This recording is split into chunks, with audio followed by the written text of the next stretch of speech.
when you're going to the and the people. I ever you the one is a matter when it's what and the people. Oh, no, yeah. I want anybody up. What the people is a matter of people. What can I get what?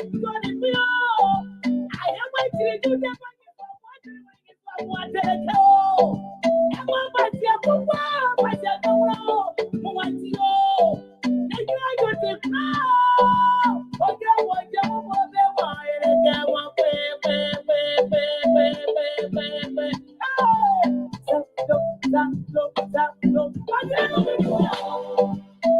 that's what desire. Oh, now what I just want. That's what desire. What you just want. Oh, yes, wow. And then go. Oh, no. Oh, no. Oh, no. This is the fall. Oh, no. Oh, no. Oh, you will do. You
will not deserve my prize. You will. Oh my God. Ah, you will judge this war. We will worship you on the tip of the Lord.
Do you want to share your events with the world? Why not contact us?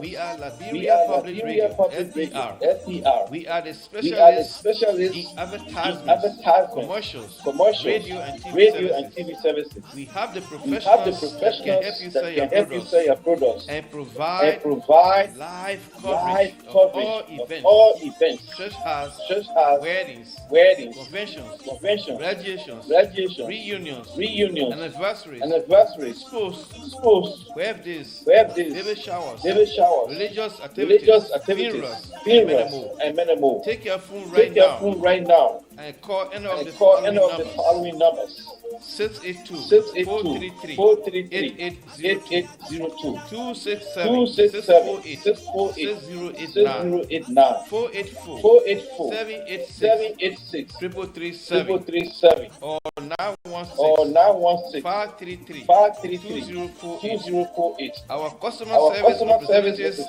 are waiting to take your calls and give you the needed assistance. It is Lpr, the home of excellent media services and your friends in business.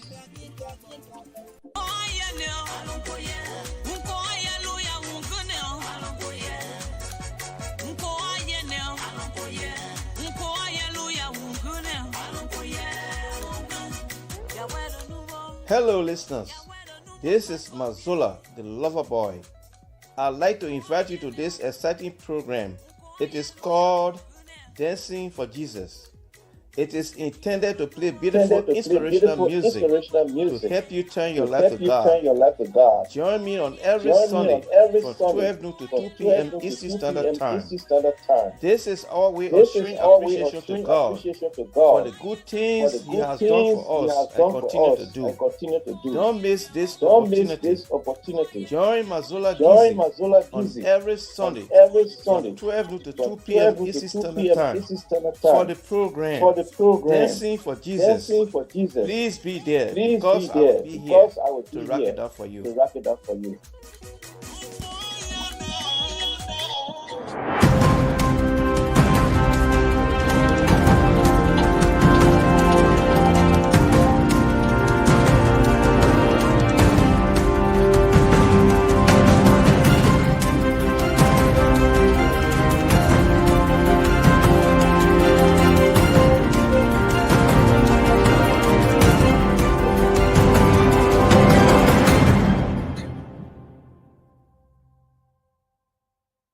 Good evening.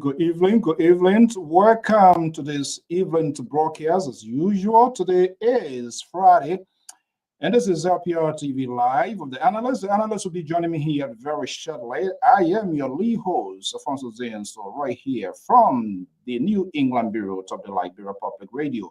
We want to welcome our viewers and listeners across the globe, wherever you are. If this is the first time, I would say you are wholeheartedly welcome on the Diaspora Informative News outlet Liberia Public Radio. We discuss issue, not personality, but when there is some sort of correlation, of course, we'll put it out.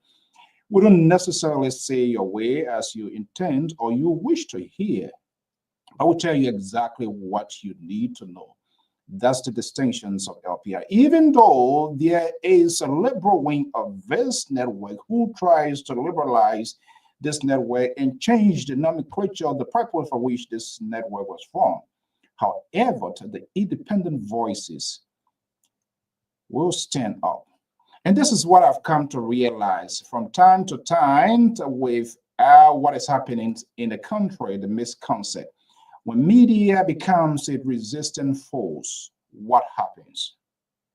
Should we be a resistant force, or the media should be able to create a conversation, fair, balanced, proportional, or on all sides will be heard?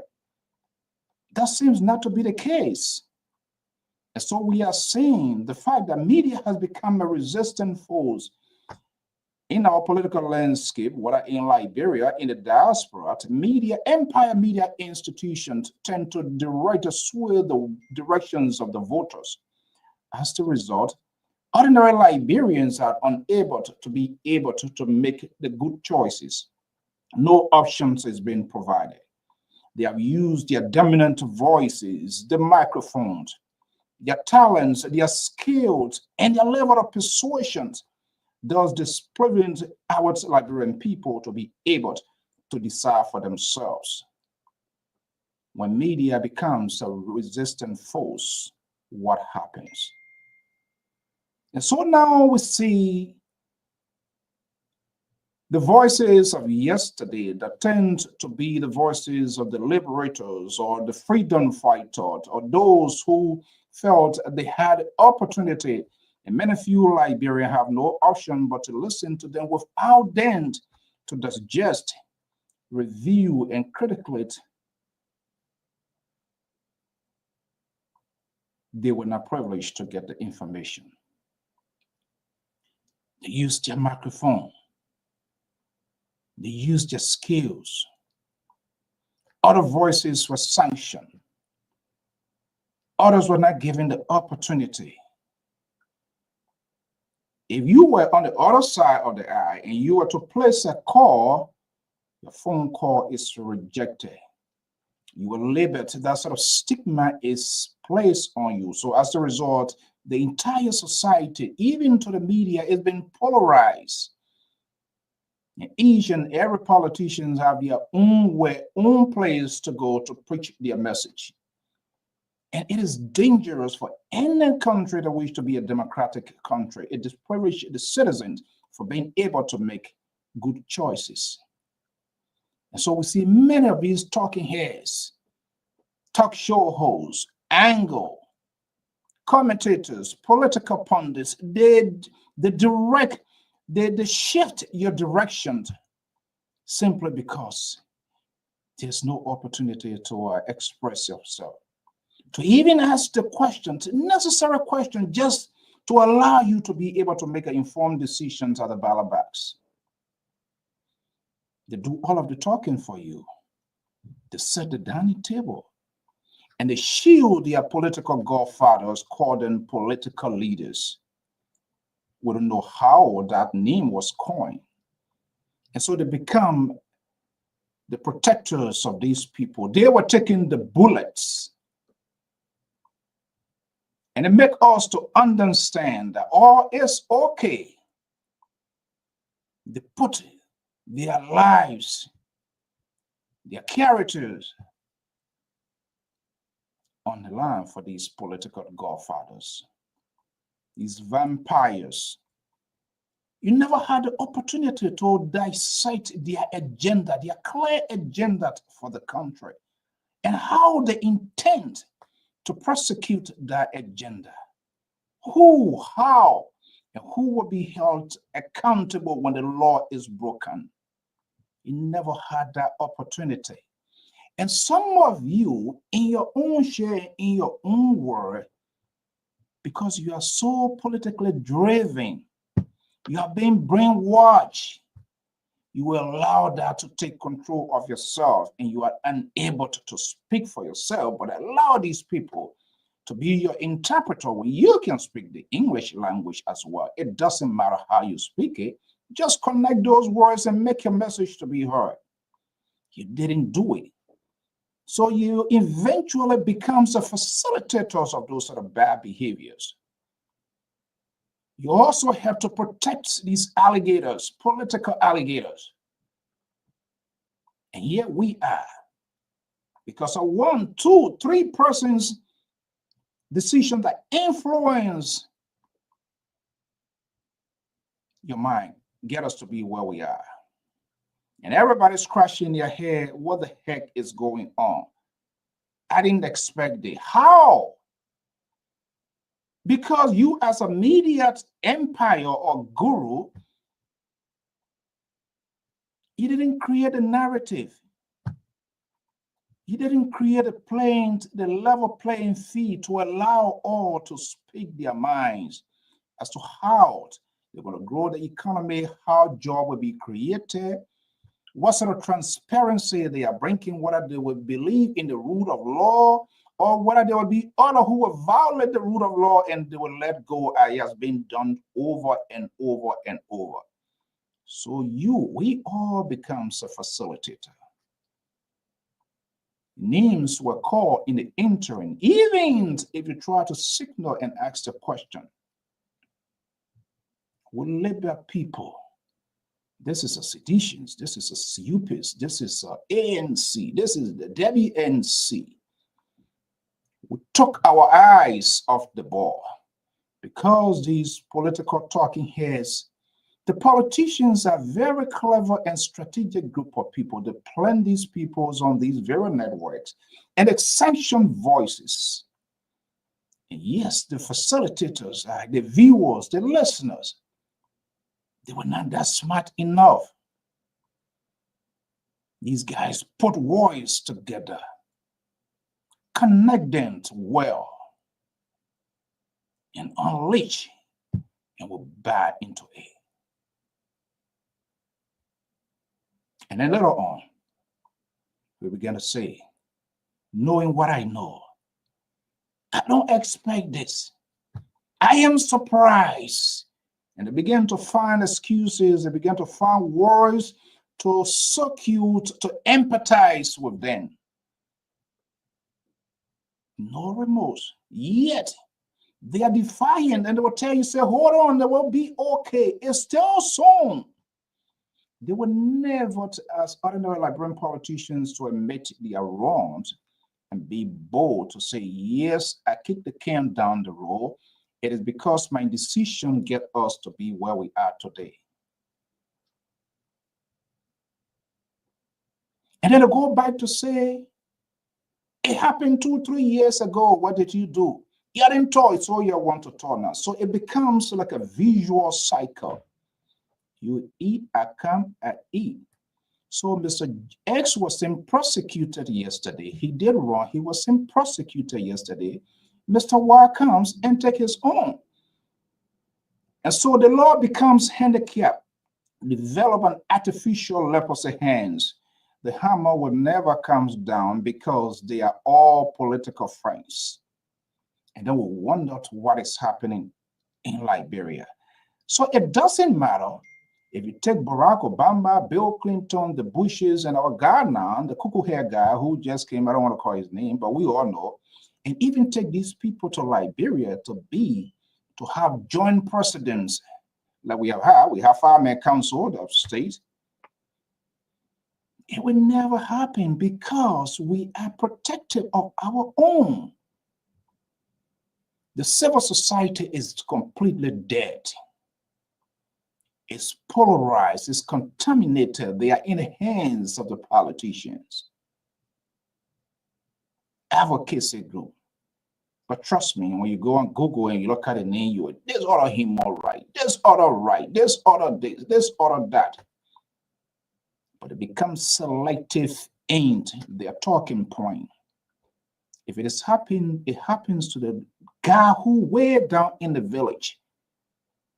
No one going to demonstrate because he or she is not part of their group or associations. The DNA of that individual is not part of the social political club called themselves political institution.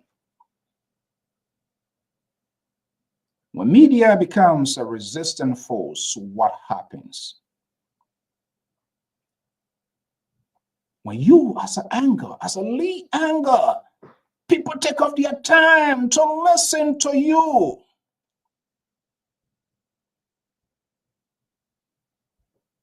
and you become so enticed with your political godfather. You don't listen to Mr. A from the other side, for which you create an artificial phone line. Your phone line determines who call, and when that person calls, you cannot, your battery is going dead. And then you come back to us. You do not expect this. I want to display that here tonight, holding all accountable in their own words. Your wife must have been scratching their head. Mr. President, do this. Hell breaking loose as if Donald Trump had just appointed Mike Gates and everybody going nuts. You know this guy who he is, so why should you be as surprised? This is a Friday night edition. The analysts, they are beginning to assemble backstage and will bring them.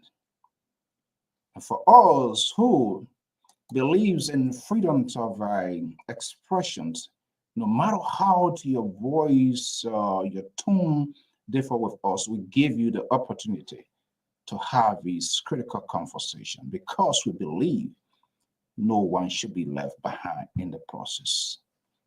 It is not about our personal homes, ourselves, but it's about the country. And when you are talking about the country, people must be involved, listen to all sides, and be able to make an informed decision. Time check here. This evening is 8:21 Eastern Standard Time. Welcome to the show. Let's get the ball rolling right here, right now, as our guys are all here. I am Afonso Zian, so your lead host here this evening. Welcome.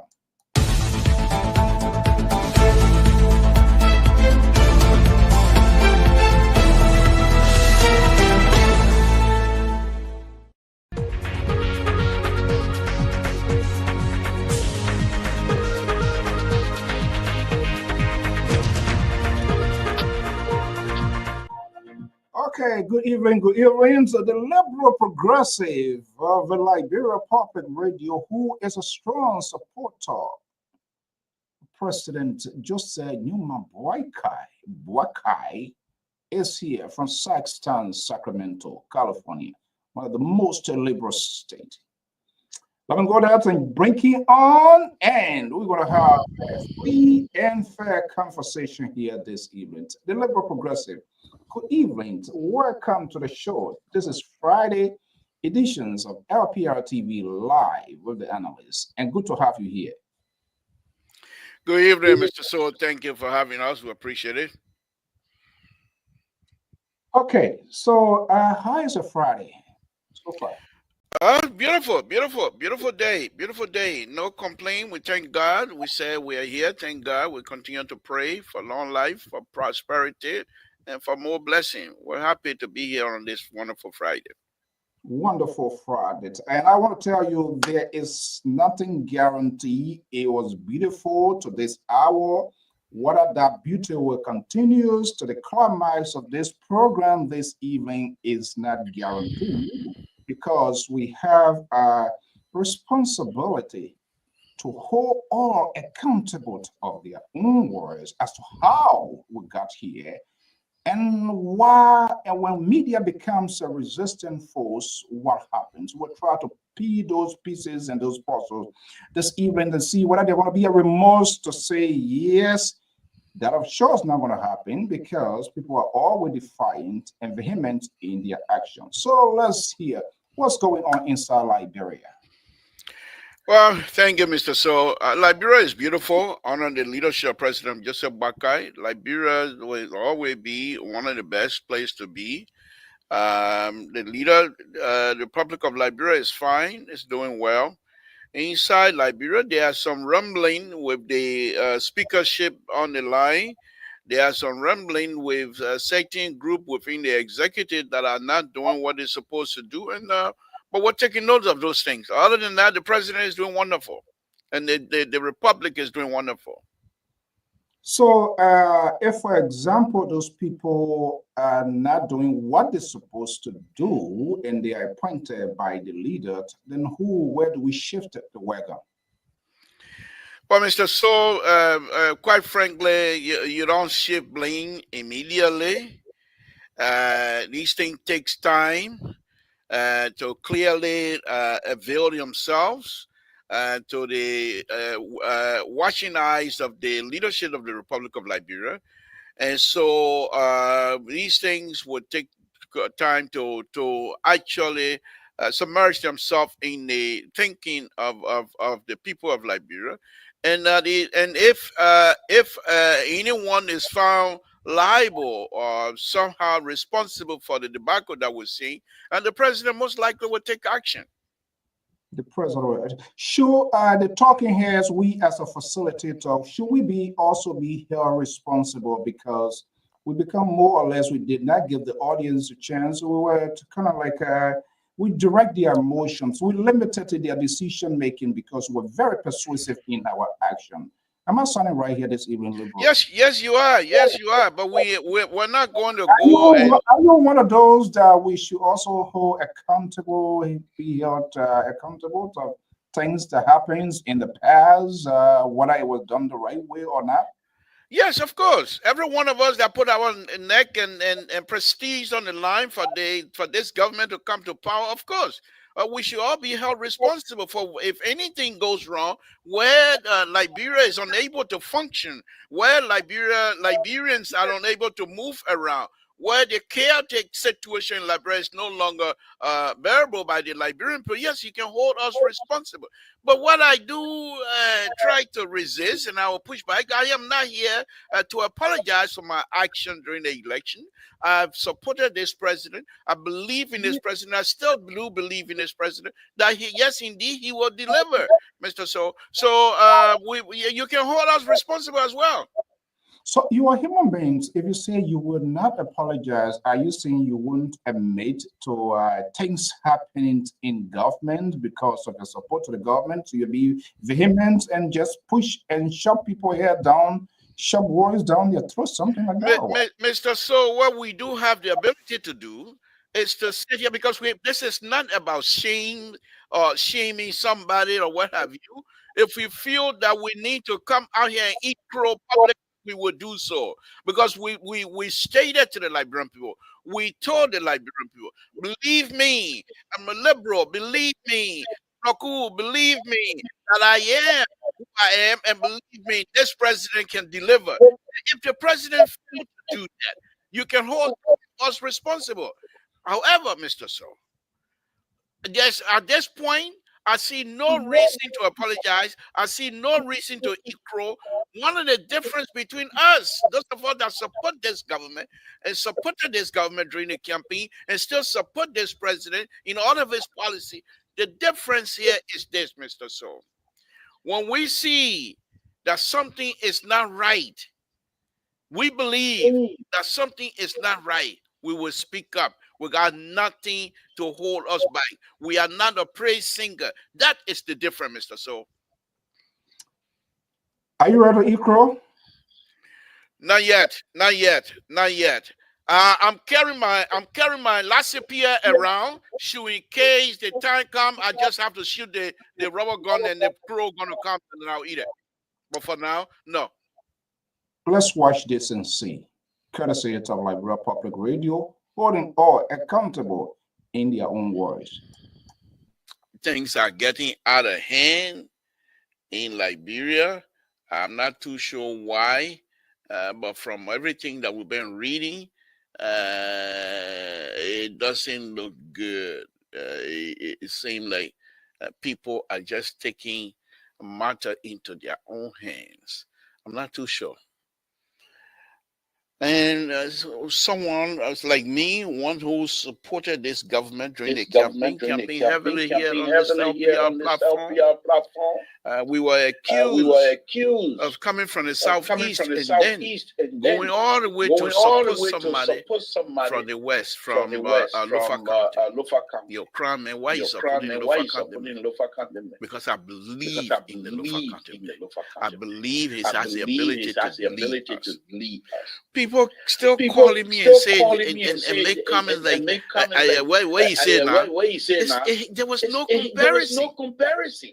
The young man who was from the southeast were failing or has failed completely. So when the campaign time came, I've lifted his policy, and I lifted the promise policy from the man from Lpr County, and I fell with him myself. That the man from Lpr County policy was something that I need to talk about, and something that I need to support. And I did that. So those of you that are calling me, continue to call me. Why you say now? I have no regret. You can call me for another judgment day. I have no regret. Now, having said that, you can say whatever you want to say. It don't matter. You can say that. I don't care. But here's the thing here. I'm a little bit not disappointed, not confused or anything, because some of these things were expected. Most of these people that goes into the government position, they're broke. They were broke. They have nothing. And I said it last night.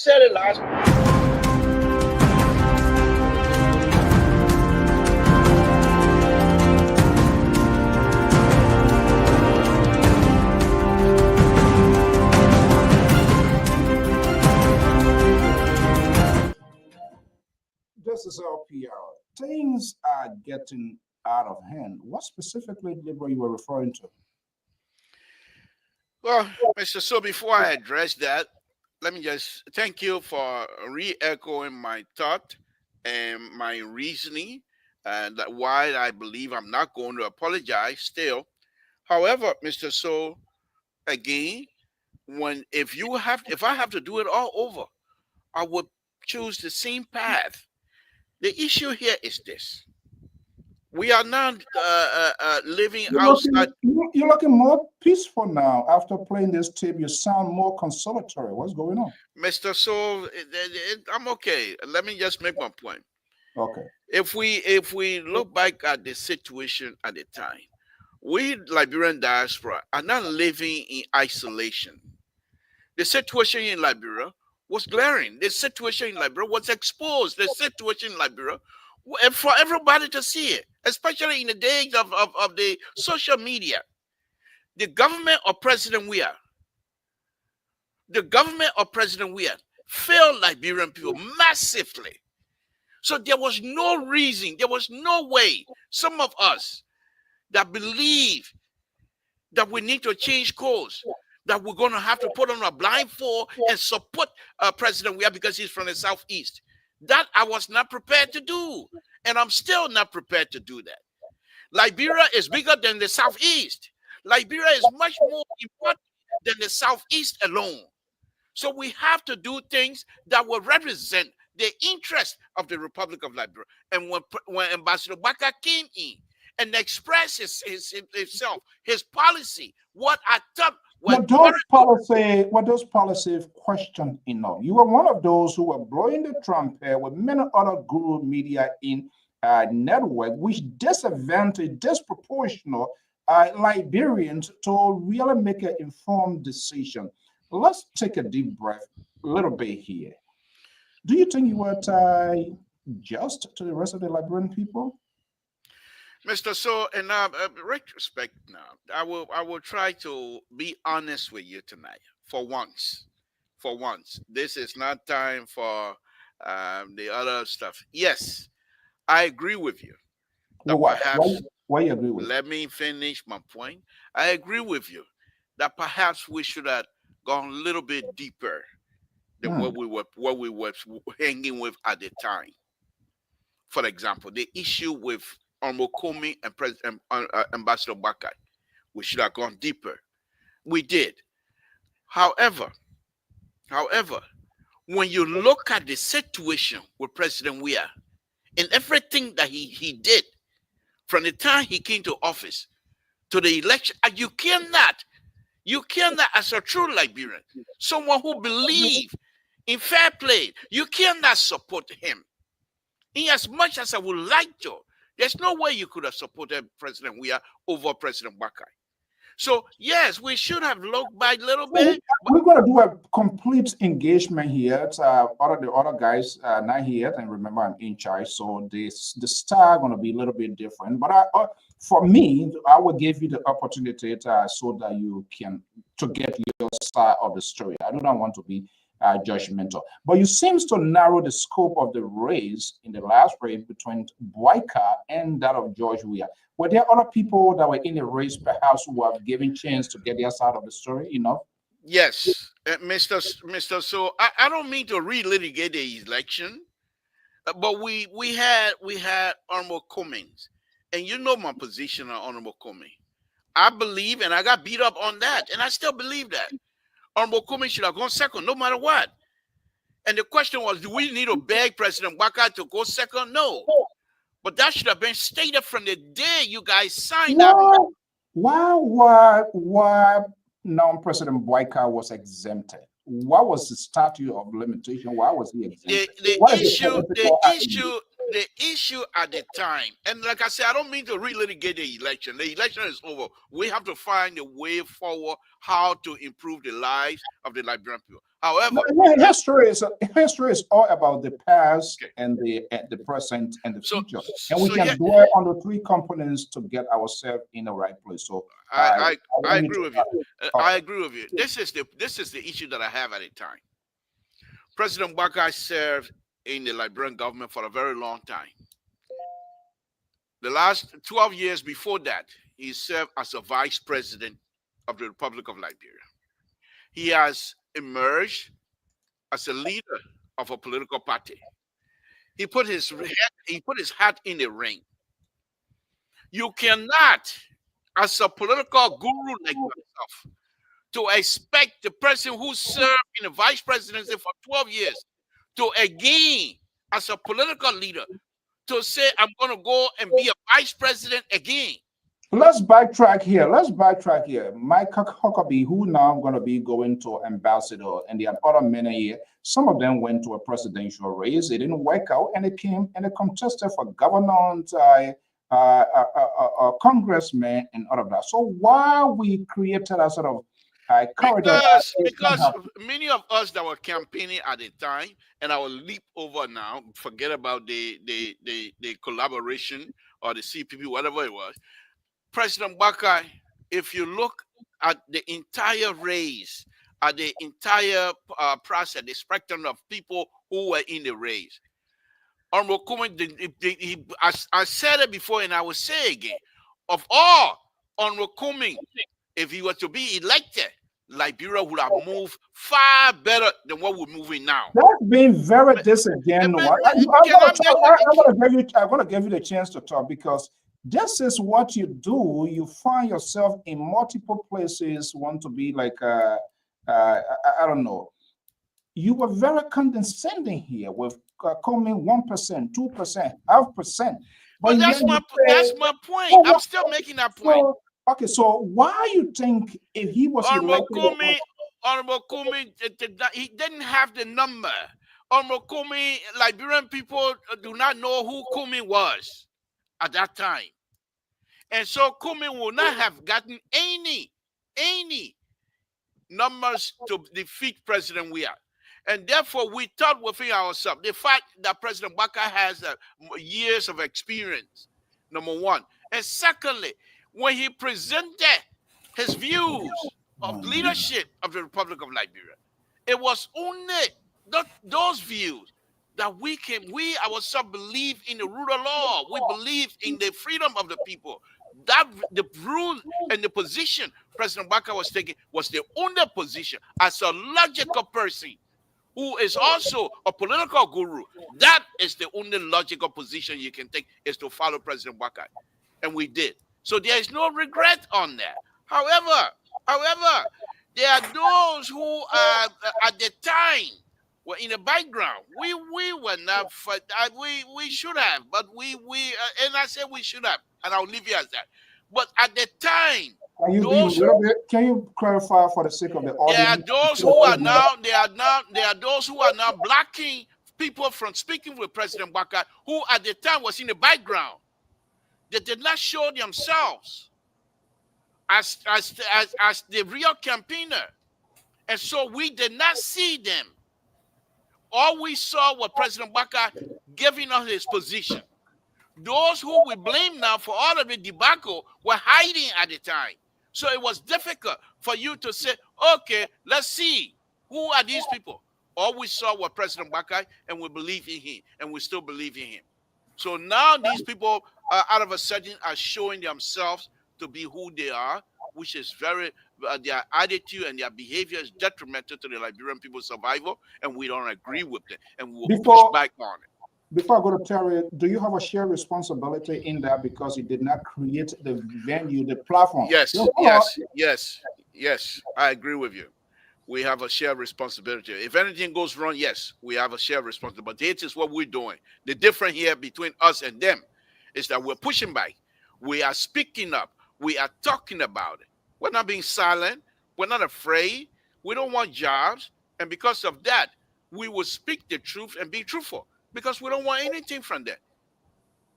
Okay, let's welcome our senior analyst, Terry Collins. Is here from Minneapolis, Minnesota. Terry, good evening. Welcome. Good evening, Mr. Soul. Good evening, Labor. Good evening, Terry. Okay, Thank you for joining. Let's go into your photo, and then we're gonna have it. I don't want to be the one to kind of like control because too much thing happening again. Some scan this, that, and all of those. Something more or less look like the Ebola and other versions of the Ebola or Ebola, whatever it is happening. Perhaps we didn't ask all of the questions that needed to be asked. And I did hear the liberals saying things are getting hard. So he's still inconclusive with that. But let's hear you, Terry. Well, I was looking at several things today. How we got to this point? I was looking at several things today. I think I saw the Senator Darius Dillon post today, and he was talking about how they gave the education ministry $100 million. And I think he was trying to justify the $45,000 car. So I think somebody asked him under the post. And then he made mention of giving the education minister 100 million, So I thought to think that, was he trying to justify that because he gave 100 million to the education ministry or education system for Liberia, because he gave 100 million, so he deserved a $45,000 car? Is that what he was trying to say? That also made me to feel a little bit, because, he's talking about $45,000 car, and then he said 100 million was given to the educational ministry. So in other words, we deserve to ride $45,000 car because we are giving a lot of money to other ministries in government. I thought that post was not in the right place. But however, we're hearing a lot of things. I hear you talking about labor and whether if we made a wrong decision. I think we made the right decision. And I want to disagree with labor that Mr. Cummings would have been a bad decision for Liberia. Mr. Cummings. No, I didn't say that. I said Mr. Cummings, of all the people in the race at the time, Mr. Cummings has the leadership ability, but Mr. Cummings was not, the Liberian people do not know who Cummings was. That's what I said. I didn't say it was a bad decision. No, I didn't. I'm saying now that I want to believe that Mr. Cummings would have been a bad decision for Liberia. Okay. That's what I said. Okay. So, yeah, because the reason is set for several reasons. Mr. Cummings don't know the political landscape. Most of the people he started bringing on board was completely off the radar. They didn't understand the landscape of Liberia politics and all of that. He started. Who are some of those people you're referring to? His VP. The first person he brought on board was his VP. What her name? Charles Bromsky's daughter. Charlene Bromsky. She didn't know anything. As a matter of fact, she went on public radio to even tell the world how President Baka, during the political season, where he's going to be talking against your major opponent. She was even praising him, that saying that he created opportunity for her to go to school, you know, through her mom. So, you know, she was completely clueless to the political operandis of Liberia. Then when Mr. Cummings should have been or campaigning, he was not. Then he brought people to in his camp that was also stealing from him, playing all kind of tricks. Up to today, we have not heard anything from the 70 or 75 million dollars. I mean, hundreds of thousands of dollars. So there were a lot of people. Then he was listening to Madame Sirleaf. He was trying to make decisions from Madame Sirleaf instead of using his own political decision, his own political wisdom to make decisions. Now, President Boka is the reason why President Boka is having these great lapses now, which is a good thing for me from my perspective, because it's earlier, it's being revealed, people are highlighting it, it's exposing him, it's exposing his government, him taking some major steps as compared to President Weah government. We saw how President Weah ran the country with Samuel Twe for 6 years, knowing very well that the man was doing all kind of things. President Weah could not reshuffle his government. He did not fire nobody major in the government until sanctions started descending on him. Even in the midst of sanctions, he was taking no major action.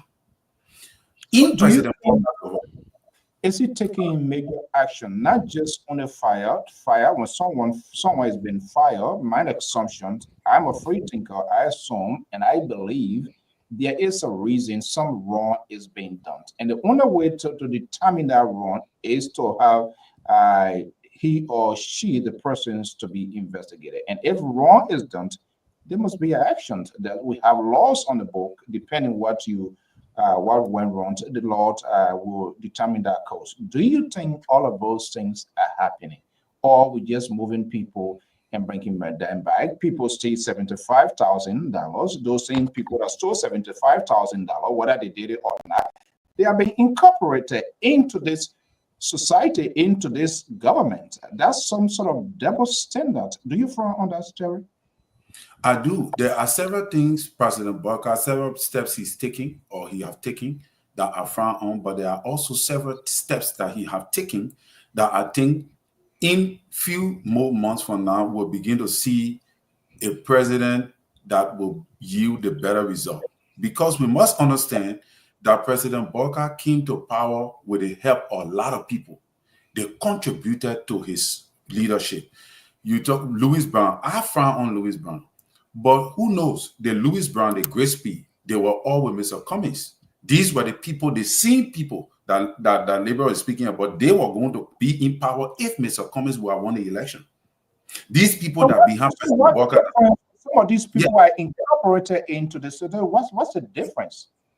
Yeah, what's the difference here, Mr. So, is that President Boka, even if he's not prosecuting people as we want him to do, he is taking steps into what? Causing them to resign, leaving their positions, people that major allies that supported him, like his relatives, like the Amin Modar case. And obviously, people who supported you in a race, especially in places like Liberia, there are certain decisions you will not take against them. But for the virtue of the fact that he can look at his commerce minister being his own relative to tell him, he said, look, my man, you need to resign. And the man resigned, taking him completely out of the government that he supported and struggled and spent all his money for. Even if President Boka don't persecute him, which I will be disappointed, but I will not be frustrated because I have seen a drastic action that even some of us will not take against our own relatives if they were in power. Looking at the contribution Amin Modar made in President Boka's government. Equally so, there are people in President Boka's government that here, take for example, we don't really know what happened with the finance ministry. But early stages, he told the finance minister to go. We're seeing movements. We're seeing major movement taking place in President Boka's government that is surprising to some of us. And right now, we have media institutions that can highlight issues like this scam thing that's going on now. All right. terrorist justification, I'm not going to buy into that. And this is how you guys protect your own alligator from time to time. You liberals, Jeroboamians, I mean, this Mr. is what So you I'm not protecting anybody. I see people writing up. These are the people who writing here who never. why are you so addicted with people expressing their views, your opinion? Liberal does the same thing. He looking to see who writes something good, who don't write. You see, now somebody now Liberal, are you hack the mail system? What kind of message? I say you hack his system, you see how you revving that whole in whole that in Mr. So the people say they want President we are to come back. But then they're saying we shouldn't talk about President we are because President we are not in power. But you still want him to come back. can you guys, you see, that's the problem. This is what I have a problem with. You have been trained and completed the academy of the liberals because he looks through the lines to see who writes No, no, what's in his favor, what against him, that he put that out. Okay, but it's part of the conversation. let's listen to that. Yesterday program was very fascinating. Let's listen to this.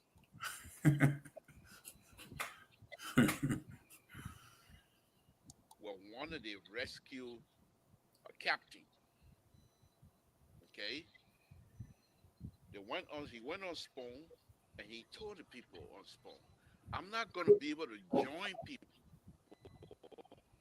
if I don't have terms of reference. They have to tell me why they want me to join them, what they expect out of me, and what they want me to do. I can't just go there because I'm running a campaign. So I just join. No. There's other young man. They call him Amos Twe. He went and started be really John Malou. For 1 week, I was on his bike on this platform. I knew then that if they were not able to bring John, if they were successful in blocking John Malou from joining them, I knew that it was just a matter of time before they put him in the bubble. This is where we are. The secretary of a political party is successfully managing director in this government. The chairman of the political party is also working in this government. People have been saying it over and over. You can't do that. There is the code of conduct frown on that. Specifically make reference to it. They ignore these things. And they're successful in putting me in a bubble. So we will just speak now from the sideline. And hopefully, but you can't hear or the man can't hear or you get. And one of the things is, if you get sharp mouth like Spoon, you're on a bubble side, you can't even see.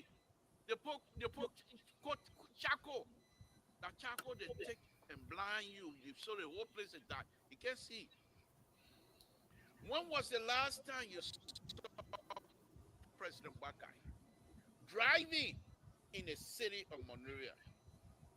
In the city of Monrovia, driving slowly, almost 150 miles an hour, 80 miles an hour. Boom, boom. You can't see nothing again. Wait, before the bullet can touch me here tonight. I don't want the RPG to come and no phone. I don't want you to take me. Ketra, good evening, welcome.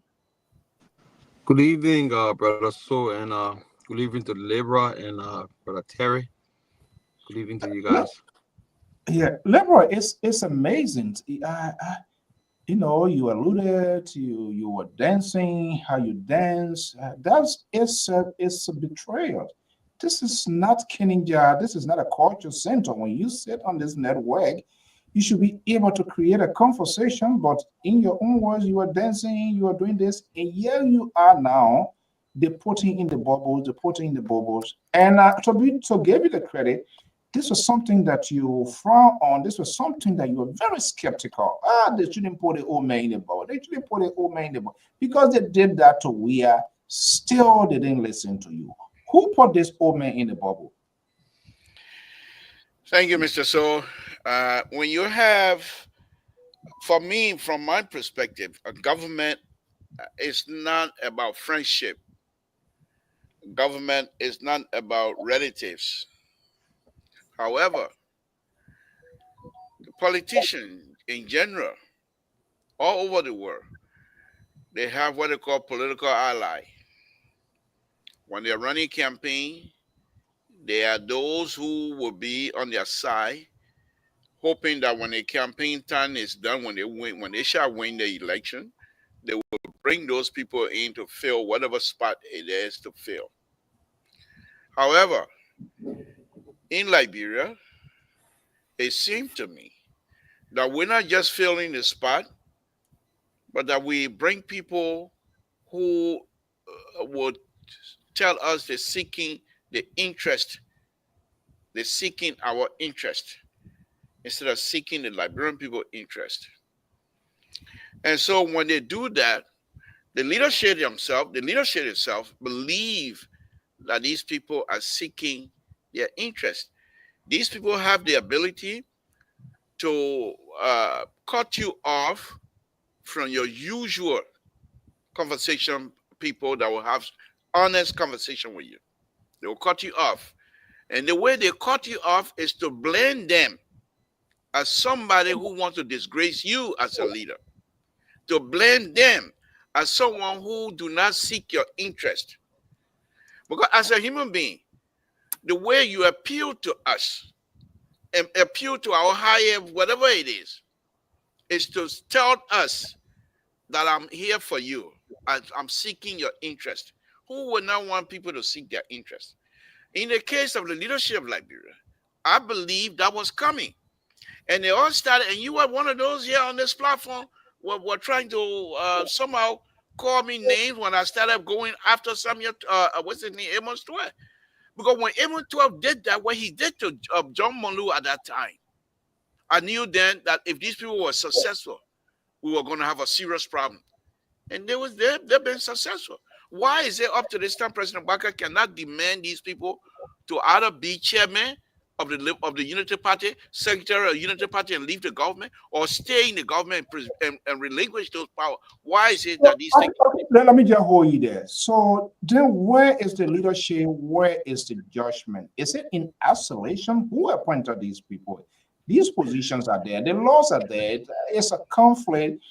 I mean, they know we are going to be a compromise. So then who leadership should we question in this direction? Mr. So when you bring this type of question, having had the opportunity to explain to you what a bubble does to a man, and yet still you want me to tell you that yes, indeed, the man should be blamed.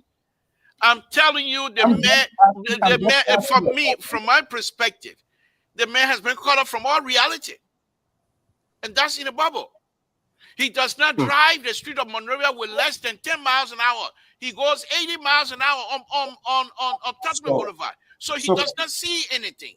So quickly. And when he goes to work, who does he see every day? The same people. And they keep telling you, oh, I was down here last night. Oh, the president said, oh, Mr. President, these are the people here. Nobody there to tell the president the truth. To say this is what's happening. Is it fair to question his leadership style? You have the right to question that, but I'm not gonna play in with you to accept that. I will reject it. But you have the right to question it. But I will try to enlighten you that his leadership style, if you let the president lead the way he said he was going to lead, we will have no problem. But so then what went wrong? Okay, let me repeat myself. What went wrong? He brought people on board, I believe, and I could be wrong. No, okay, hold on. I'm going to give you a chance. I'm going to bring people. Are you saying he brought people or people brought them? It was on whose decision? Say about a month or so before the inauguration, I got a call from a higher up in Liberia and insider. He said the president is recruiting some old folks, even going back all the way back to October days. And there are some of those people that say, no, we're too old now. But that he will bring some old folks back on. And the idea, and I think I explained it here on this platform, according to the guy, the idea was they were going to bring these old people on and help to nurture the young people at a certain position, and then they were going to excuse themselves. That has not happened. These people, and I believe it could be the state of presidential state, whatever position he had, Honorable Gracefully. There's one of those people. They have now entrenched themselves, and they feel that they have arrived, and therefore there's no reason not to teach anybody. So they will do this because of connection, your friendship, and everything else. You do not put the friendship business in the government. And this is what we see. What we see. They did not the same Gracefully that fired assistant minister the other day. For what? So was he the one that appointed the assistant minister? No. Okay, so you are telling me it was the old man that brought these old people, right? Yes. Okay. Not old man, the president, not old man. The president brought these old people back in. And when I mean old people, not by age either, people who have served in the previous administrations. Keto, if you listen to this sort of indefensible actions by the liberal that he has been consistent, this is a sort of pattern in him. And he's very good at reconstructing crime scene. He's very good at that. He's very deflective of not answering questions, pivoting 360 degree. But you saw him yesterday, and these kind of people like a little taplot because Warriors went missing and tried to put himself in a comfortable position. If you listen to this guy here, giving these sort of excuses that he's giving, what does that tell you? Look, Mr. So once again, I'd like to say hi to everybody and to our listening audience, our viewing audience. So it gets tiring. For me, it gets really tiring, annoying, and redundant to hear people that sold a bad brother to our nation, to our people. They sold a pig in the bag to our people to continue to shield him, this president, and blame everybody else around him. Yesterday, they didn't shield Josh Weah. They said he was inept, even though people said the people around him, but they put it on the former president. Today, because these people went out and told the Liberian people that this man was the most experienced. This man was the most transparent. This man has a lot of integrity. He has served for almost 40 some more years in government, and he could deliver, he could rescue the people. And only to find out that the man has no clue in government, absolutely nothing in government. They are ashamed to come back and say we made a mistake, but they are shifting the blame now on the people around him, that the people put him in bubbles. They're forgetting to know that everybody see Mr. Walker on social media delivering messages confidently. Nobody forcing in his mouth. And speaking of even forcing, like he talking about putting in a bubble, when this president wrote the Senate and told the Senate concerning the yellow machine that his friend saw his vision and wanted to help to implement his vision. That's the reason why his friend was giving a couple of machines, red, yellow machines, or whatever machine to help with the role or development in the country. Only to find out it was a big scam. This president, again, is seen on national TV or international wire reading about a $25 million, according to him, secure loan. He said the loan has been secured. Only to find out there's no loan. And then they say the people around the president, this is a man that has experience. Let me hold you there in the interest of fairness. Let me bring in Terry. Terry, Yeah, when you hear these things coming, first of all, is he saying the truth? well, he's saying what he thinks is true, but he's not saying the truth. What you say? Well, he believes in what he's saying, but I don't know if that is the reality, because he's talking about the yellow machine and the yellow machine, something is not a scam, but he says it's a scam. I don't know how he got his information that it's a scam, and all of that. The president already told you that the yellow machine is in process, and within time, it will reveal itself. It has not yet been proven that it's a scam, but we believe that it should have been handled the best way possible, but it was not. Likewise, this loan thing that is on the table right now, it looked like it's something that have some criminal implications, but as of yet, why you don't want to use the word scam? Because it is not yet been proven that it's a scam, Mr. So. These are all allegations, and these are all talks around, and it seems like, for me, what I saw today on television. So when the two words scam, criminal, which one you think have that sort of half elicited that will make somebody to kind of criminal, scam? But you just prefer to use the one you're using, right? Yeah, criminal is more or less a convicted, somebody who have been convicted of a crime. So scam. So then who was convicted here? Because you say like more like criminal. So who has been convicted here? Is that a president? Because it was a president that told us that government people are going to pay this, that, and now you're telling us criminals. So are you telling us from the local teams? Because the how you call it, from the local teams, the body languages, the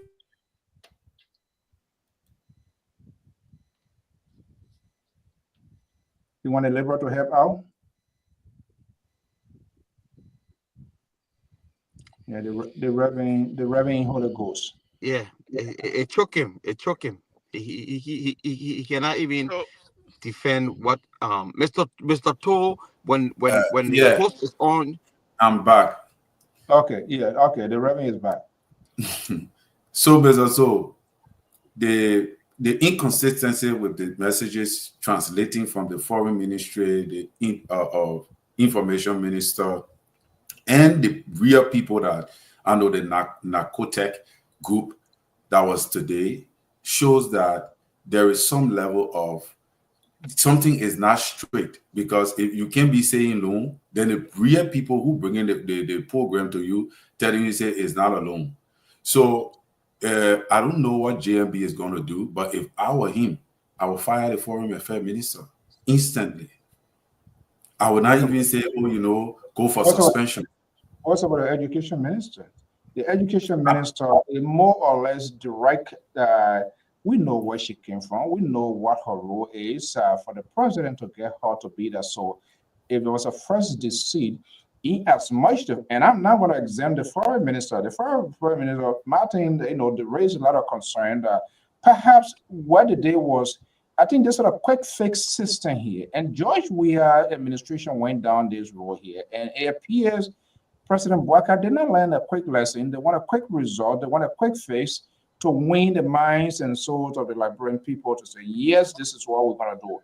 And one who doesn't verify and try to get a quick thing done, you bought the war. And that's exactly what has happened, because in as much she is the Minister of Education, says something. So I'm wondering here to the president, who has been within the proximity, vice president, president for all of these years, and say long, and nobody verify anything, and the president was showcased, went out there to sell that. So do you think to the president? So the president don't have other people; they just have those people to kind of make sure to check everything, because it happens to George Weah.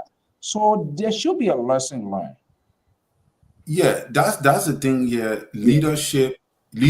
President Walker have people that he brought on board, and that is why I wanted to speak to. Right now, the reason why I don't blame the president much is because we are still coming from the political season where we have combination of people coming from different political parties who helped the rescue to become the rescue today. President Walker had to look for people that he did not even know that were recommended to his team to help him in the process. Now, these people in the government now, it is their responsibility to do their job. If you fail to do your job, as early as it is, President Boka is taking action, and I hope he continue.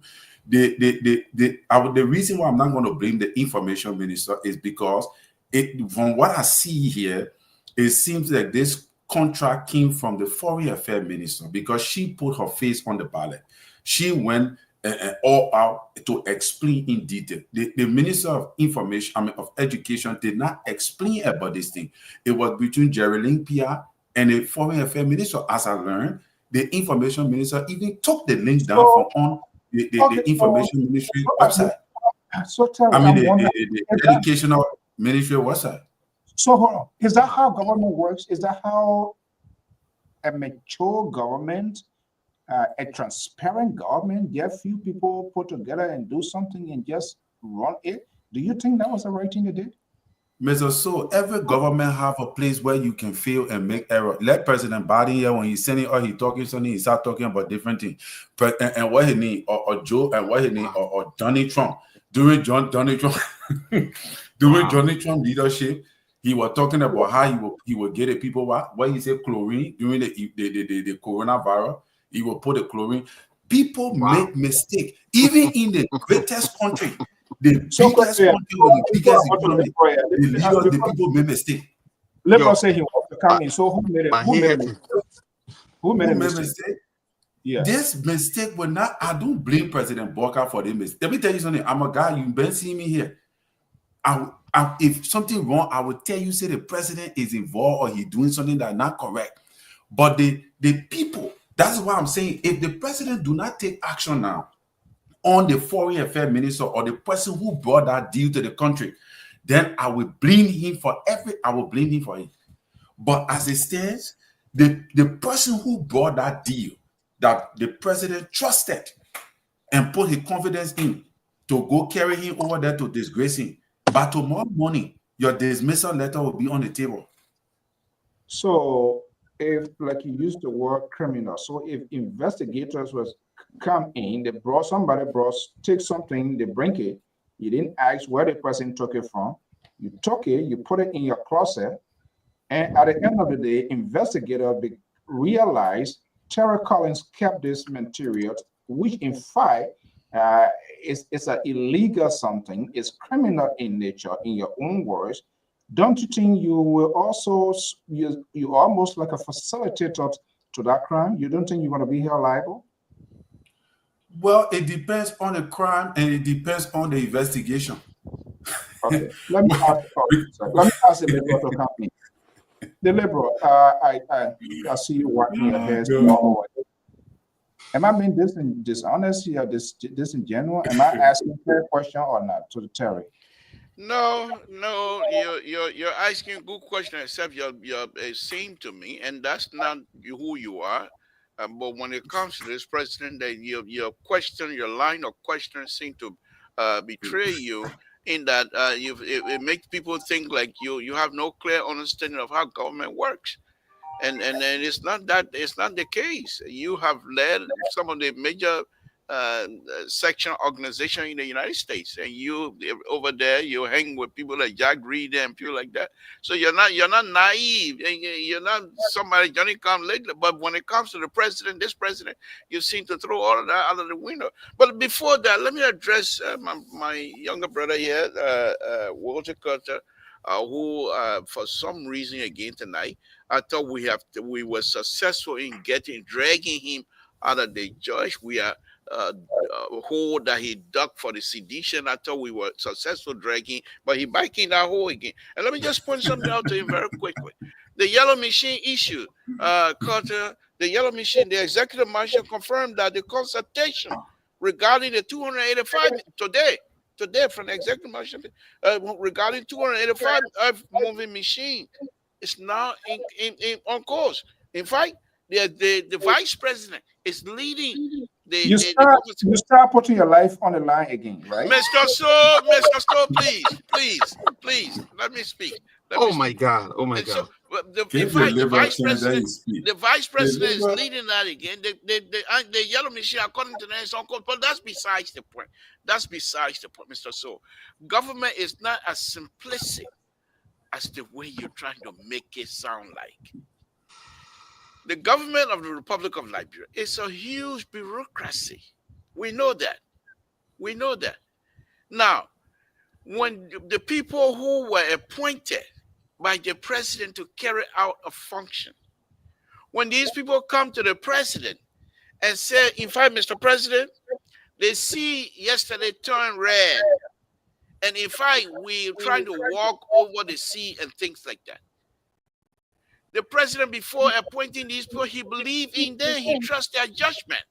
And so when they come to the president and say, Mr. President, this is what it is, the president trusts their judgment. And he's not going to question those who are good, because this is what you need to know. By the time the situation gets to the president, he's assuming that all of the vetting process have been taken. Mr. So, wow. The Libra is speaking. Look, let me tell you. Libra drinks the water. Libra drinks the water. Let me tell you guys this. One thing about us, those who support this president, supported his campaign, we are not afraid to speak our mind. Okay. No, you can't cut me out. This is what you do, and I'm glad your so-called whatever he's not here tonight. That's good. Please handle us with care. I promise myself that this new bull rule we will try to abide by. If you want to, but you're not abiding by it. The horse said, "Hold on," then you say you get cutting off. Abide by the rules. No. I went to my old shell. I'm back now. Okay, I'm holding on. Go ahead. Where you want? Okay. Before I go to catch up, let's go on the line. We got a caller on Can I finish my statement, please, sir, if you don't mind? Okay, go ahead. Thank you. You're standing so quiet tonight. That's unusual. Well, because of the rule, we have to respect the host now. We cannot yell over the host. So I respect that. So the point here is this. By the time, on a very serious note, by the time that decision coming from whoever minister and what have you, by the time to get to the president will assume that these people have done their due diligence. Right. You don't expect the president, when they come in, he call security and say, y'all go check behind it. What kind of government would that be? So, yes, the buck stopped with the president, but for goodness sake, let us portion the blame to those who were responsible at the initial stage. That's my point. And this is what we have. And this is exactly what we have. You know, not a single night will pass back here without you being ridiculous. And this is growing every day. And that is bad. Let me go to this caller here. Caller, good evening. Welcome, Aaron. Yeah, good evening, Mr. So. Good evening to everybody. So we should start, Aaron, we should be running government on assumption now. Oh, they see somebody cross the border here today, then you send army there, and they start no reconnaissance, no intelligence, and they start firing guns. That's the thing I'm listening to. You know, listening to Libra and my brother Terry tonight, both of them sound so embarrassing right now.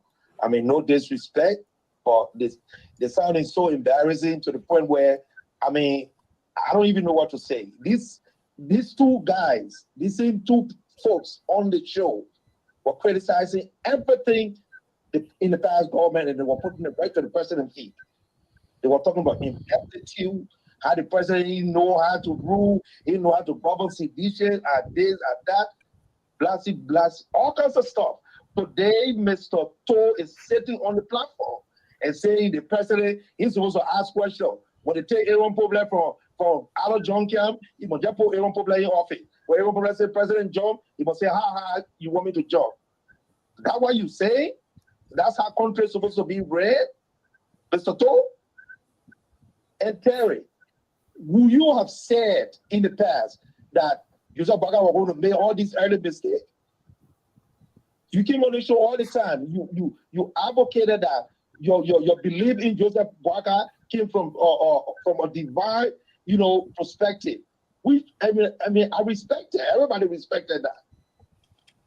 But they did not reveal to you that time that you were going to make all these mistakes.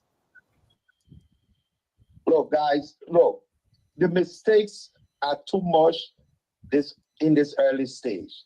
And it sounds so ridiculous for the people who you claim have so much experience. I don't think the inexperienced government were making this kind of mistake in the early stage. That's all I wanted to say. Thank you, Mr. So. Thank you so much, Aaron. Look, Keto, I don't know what else to say.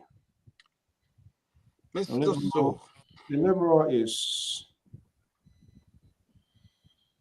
you listen to the liberals. You listen to Terry. We don't. As we're running a government of assumption.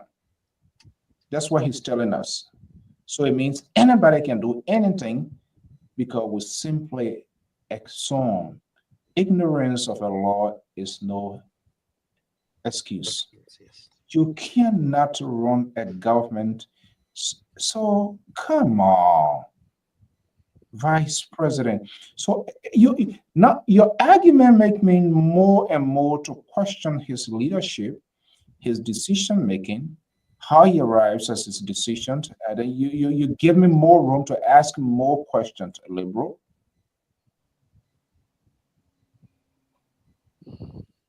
Are you talking to me? There's no other liberal on this network. Okay. What is your question? What is your question?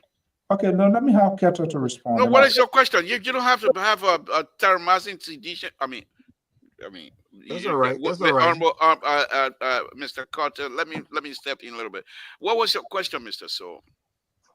I'm wondering here, knowing Ambassador Boykai, former Minister of Agriculture, former Managing Director, Lpr-Tv, the list goes on, 2 terms Vice President, I presided over the Senate, and for you to look in the eyes of this camera this evening to tell us that this president is running a government based on assumption. Mr. So, questions. That's why you tell me that. Why you see, this is one of the reasons why when I try to talk to you as a political guru and be genuine with you, and knowing fully well that you would twist my words, and that's why when I come here, I tell you, it's none of your business, because you don't want to have a conversation. When I made that statement, let's just take you for an example. Let's use you for an example. When you were president of the Boston District Association, you have coordinators all over the United States. They were coordinating.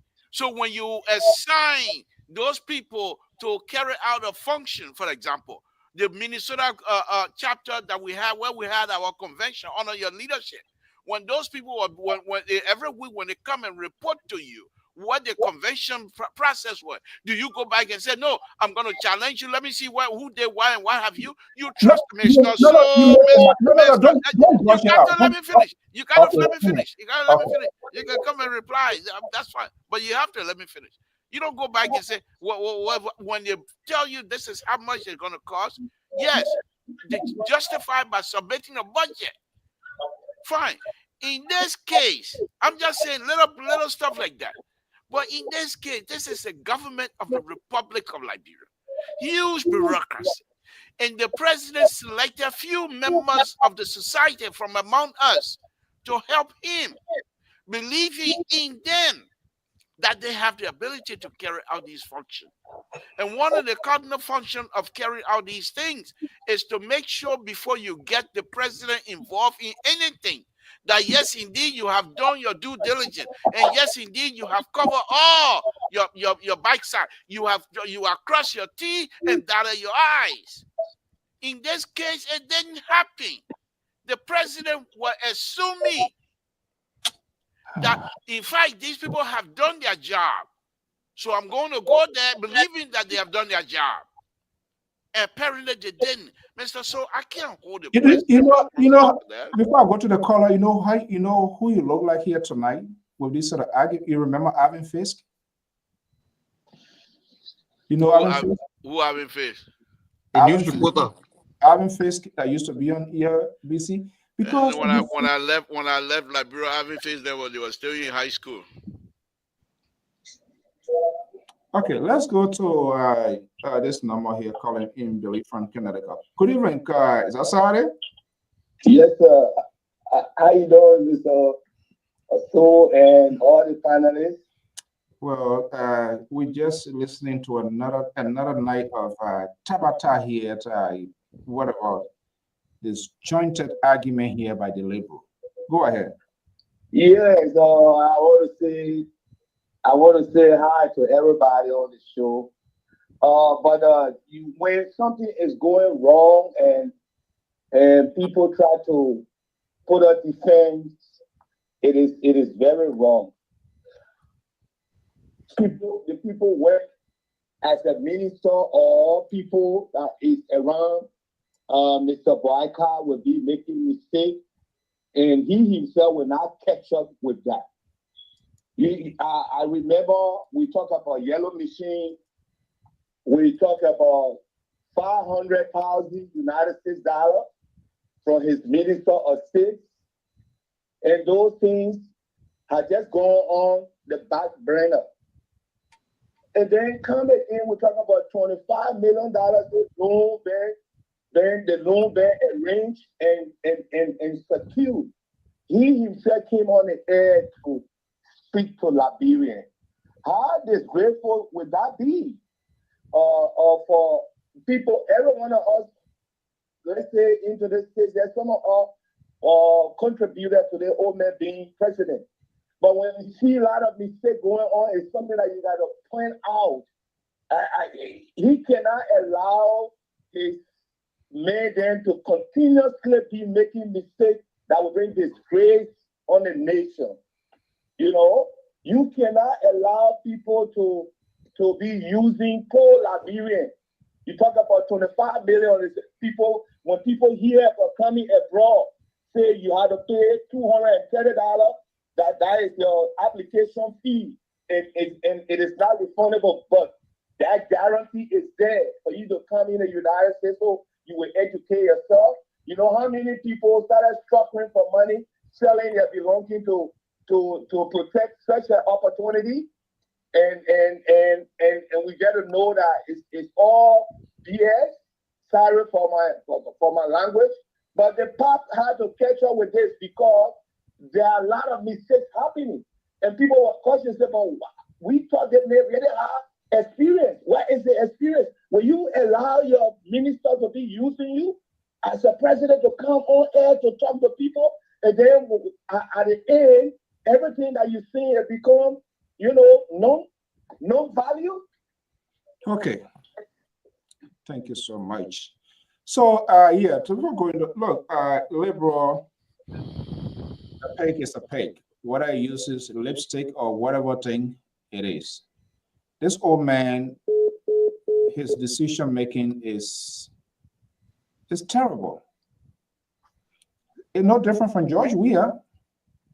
Just how George Weah came after being opposition for a hell of a long year, 22 elections, finally from president, vice president, became president, and was elected to tell strategic ministry that should be people that he should have in his column to sell his agenda and tell them to stay on.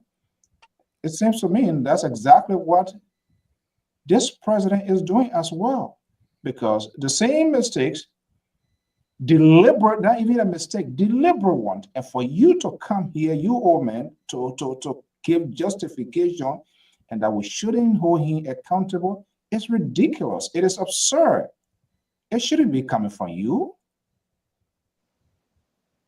Are you chatting with Baka? I'm listening to you. You're not listening because I'm listening to you lecturing. In your lecture does not face me. This is why you guys good are, because, and this is the same thing how you're disadvantaged Liberian from knowing the truth. You shield this old man here. You were dancing all over the place here, singing, beating drums. Mr. So let me ask you this simple question here. What exactly were you expecting us to do? You have the president, a young man, who was playing at the very top in Europe, playing football, at one of the best in the world, if not the best. He came to Liberia, and the Liberian people entrusted their lives to him, and he flunked massively. Mr. So let me finish. He flung massively. This man was not even able to make good life of Liberian people life. They're stealing all over the place. $25 million mapped out, $1 billion missing, what have you. Everything was going wrong under his leadership. And you expect me to say that yes, indeed. Okay. Wow. Why you run away for? He ran away. He froze. He will come back. Terry come in. He will come when he comes back. It was my turn. Mr. So when you went to the caller. Yeah, not Terry.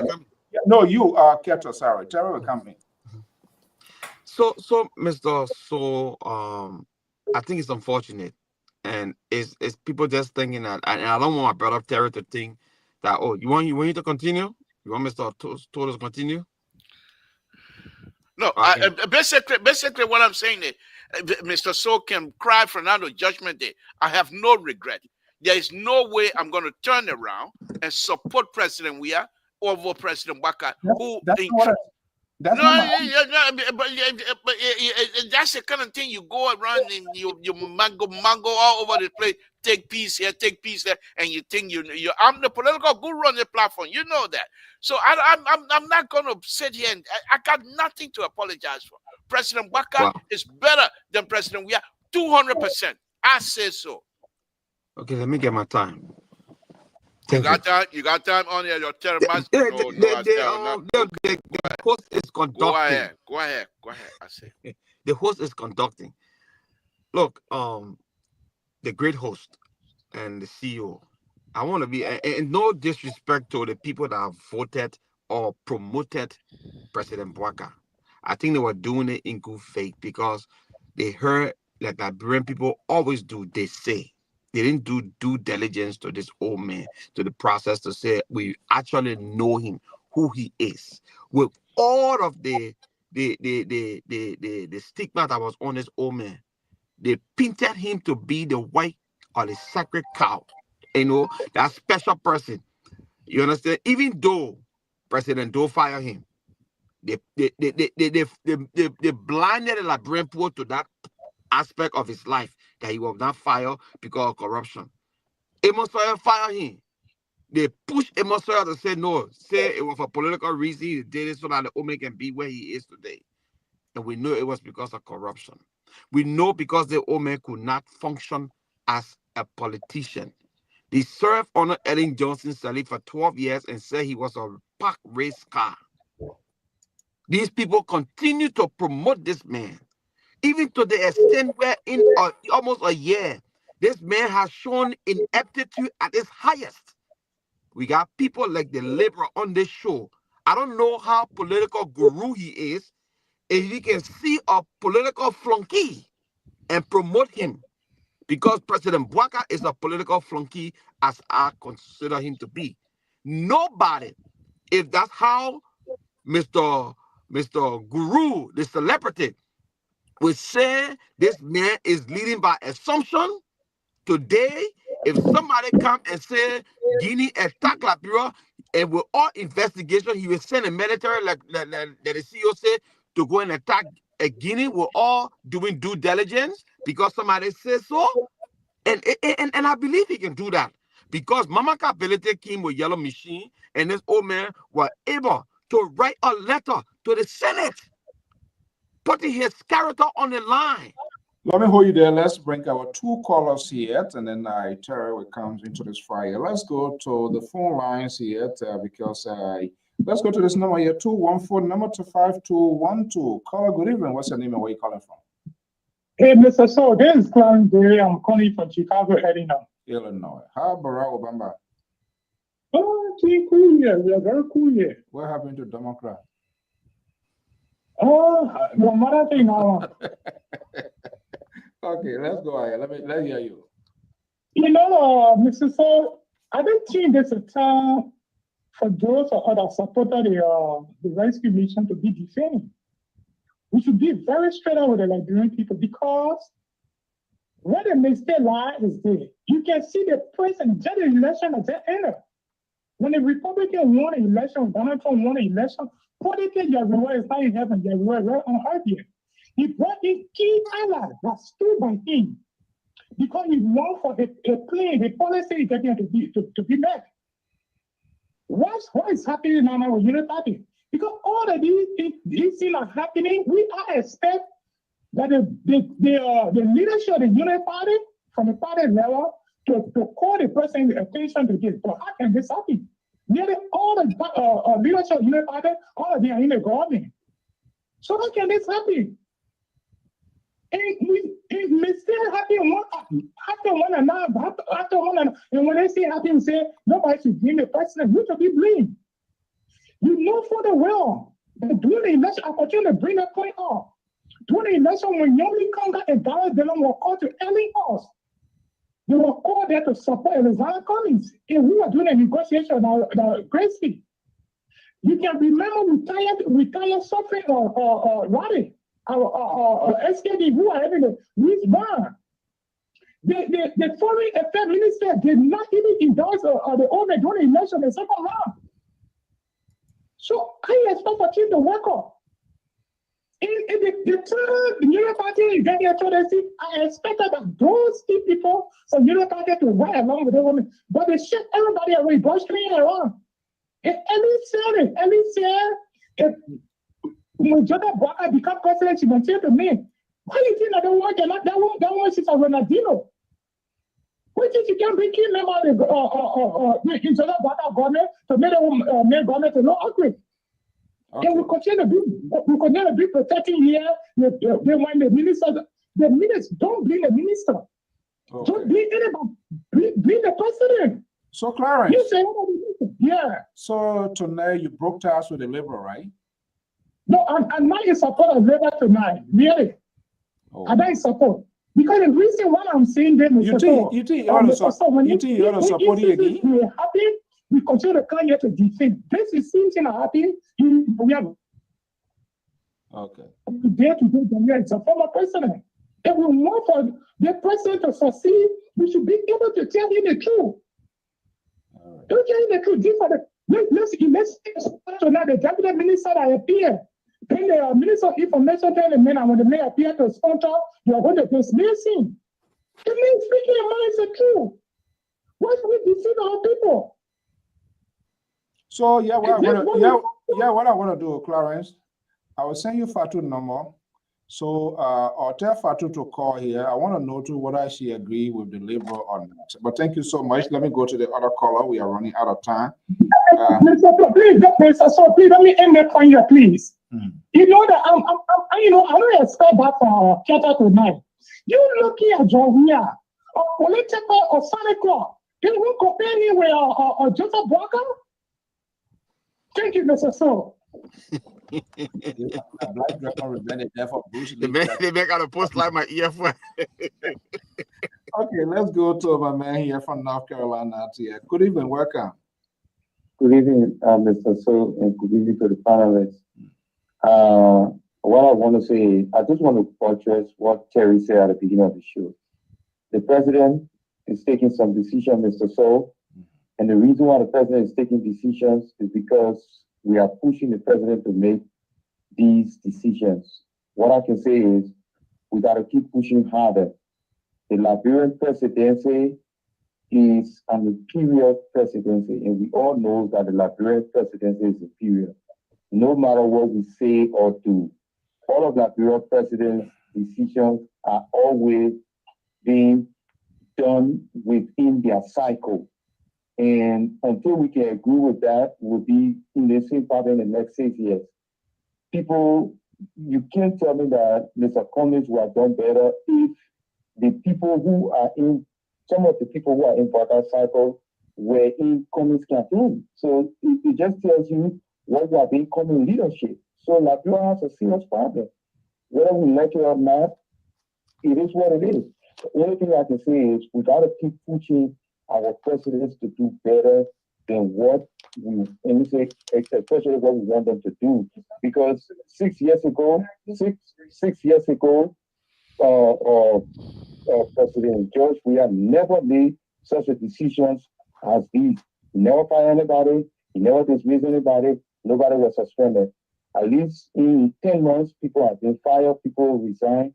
All we can say is let these people be investigated If they are found guilty, let them be prosecuted. That's all we can say. Let's keep pushing. We shouldn't give up on our country. Have a good night. Mr. So, can you correct him? Can you make some correction to him? No, right now my headset is pounding. Go ahead. Let me see where my microphone. Go ahead, Kento.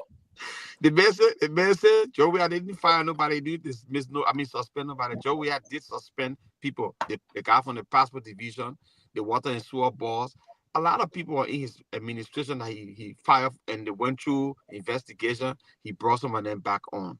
So we should stop this thing. We're talking about people who are doing things. And Joey, our time is over. This is the reason why you move him, because he was not the greatest president. He was not the man. He was inept. Now we got the rescuer. You rescue the country. Okay, let me see 1 second. Let me change my oh my goodness. Okay. Liberal. Yes. All right. What a beautiful show here tonight. Let me bring in Terry. Terry being listening, being monitored. Terry, is there anything, any change, anything to your mind? Oh, maybe I said this, somebody else said this. I think you are a moderate guy here, even though the Liberal and his guy back on, I don't know where is he to that. Maybe he decided he told back on not to show up, which is okay, because two of them they were crying all night last night. Crying like little babies. Crying. Things are getting hard. We didn't expect it. Jerry said, yeah. Why? So, Terry, no, seriously, I mean, there's some sort of connection here.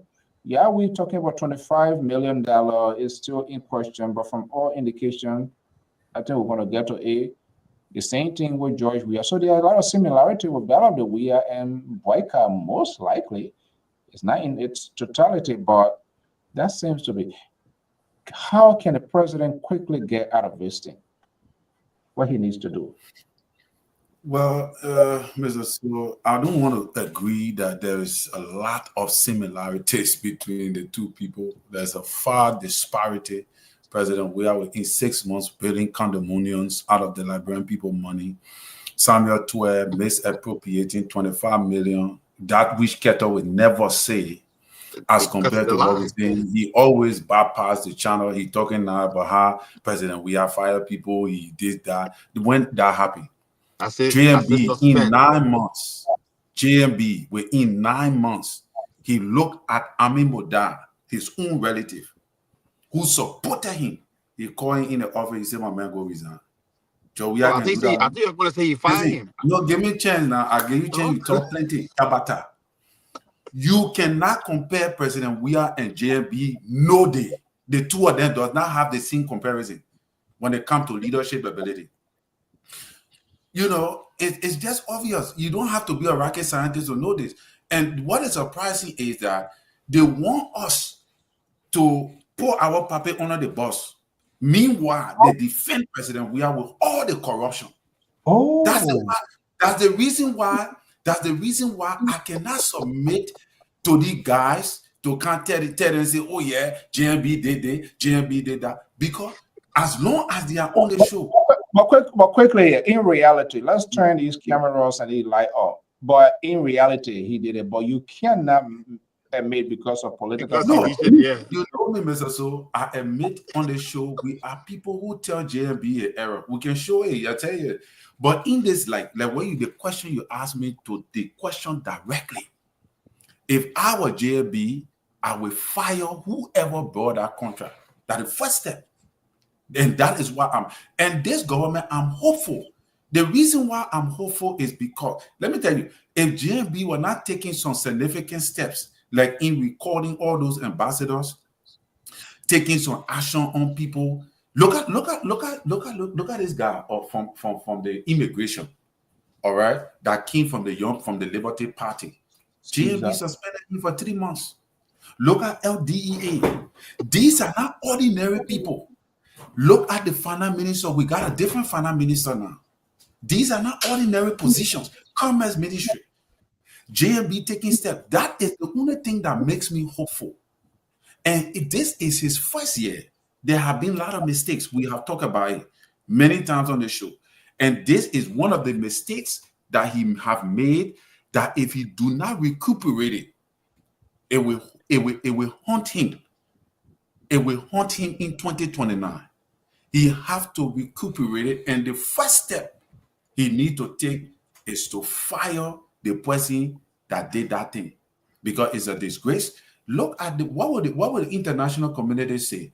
What will America say? People discussing America right in front of America, looking at a new leadership that Donald Trump coming. You're talking Tabata, how that who will bring you to America, who will do the one, the other one here. American people, they're looking at you. That you don't want to come and get a put job in America. And the embassy is right there, they're looking at you. So JMB, the best way to nip this thing in the bud is to fire, not even suspend, because it is your responsibility to make sure that what you bring into the president is authentic, especially if you want the president to support it and put his fingers on it and all of that.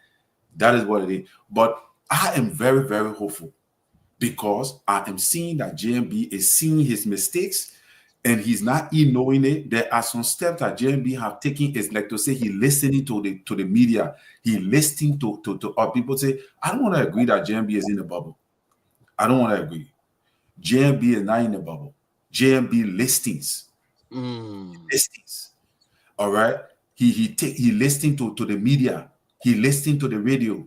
And because of that, he makes some decision. He takes some steps because he's listening. As compared to President we are, the mayor there in the mansion.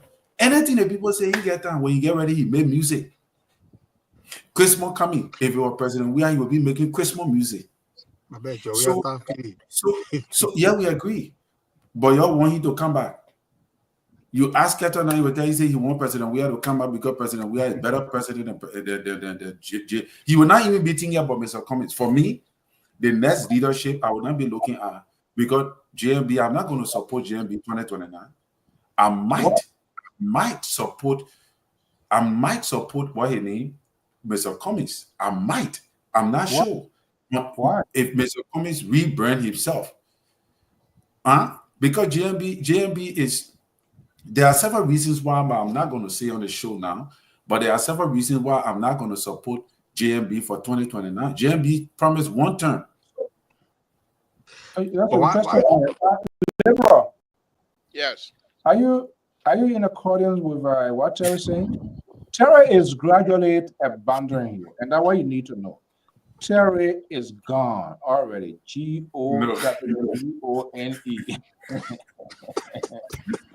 OV. Where OV is that? Yeah, election for all kinds of people. Oh my goodness. But Mr. So, GMB said he won one term. The Liberian people have given it to him. He's going to set things in place and turn the position over. But President, we are not coming back. When I want President, we are back. And the President JMB will get all, will look at it. If they're not correct, you can root it out. It's not a matter of you. Who we ought everybody close the door say, well, everything Donald Trump. You can, yes, just how just how we are started to screw up. That's exactly what this old man is doing. And we do not know whether it will continue until to his term. So it's not about you don't want to. I know Liberian electors, they are very interesting character, very interesting people. Now, and I'm getting to be afraid of anything that attached to something like a freedom, redemption. Remember? Rescue. Rescue. Now I'm getting to be afraid of the name because I say without change, democratic change. Yeah, come with freedom. Okay, now they come with a rescue here now. All the boat there leaking now. Rescue, rascal mission, skin mission. So I don't like to hear the kind of name. Lpr. Yes. No, I think the show has been a wonderful show tonight, Mr. Soul. And I think we have a wonderful conversation as well. We'll be truthful as usual. 2029 is still a long way from now. But what I do know is that I believe President Bakai most likely will not seek second term. And the only thing now President Bakai will try to do is to lift somebody's hands. and that person, whoever hands is going to be lifted, I hope it's the vice president to carry on his agenda. But Mr. So, quite frankly, for me, yeah, the buck stop with the president, logically, of course. But those who are charged with the responsibility to You're carry out, still creating an exception. Don't wait me by. Mr. So, the This reason was why not I'm your speaking, voice. This was not your voice yesterday. Why you say Buster? But what? Mr. So, I am a soccer Who, player. then who is in charge? I'm a soccer player. And when you're given a duty on the field, you assign a position. You will be moving from place to place to make sure nobody gets out. But your main reason that you are put on that field is for a specific position. Now, you must be able to understand how that position you're in, how does it coordinate with other positions around you, because it's a teamwork. And Mr. So, I was on the same show. I said these people don't even respect each other, because if these people were respecting each other, there are people in this government, besides the foreign minister, there are people in this government during the war that was in Ghana, went to school in Ghana, got their education in Ghana.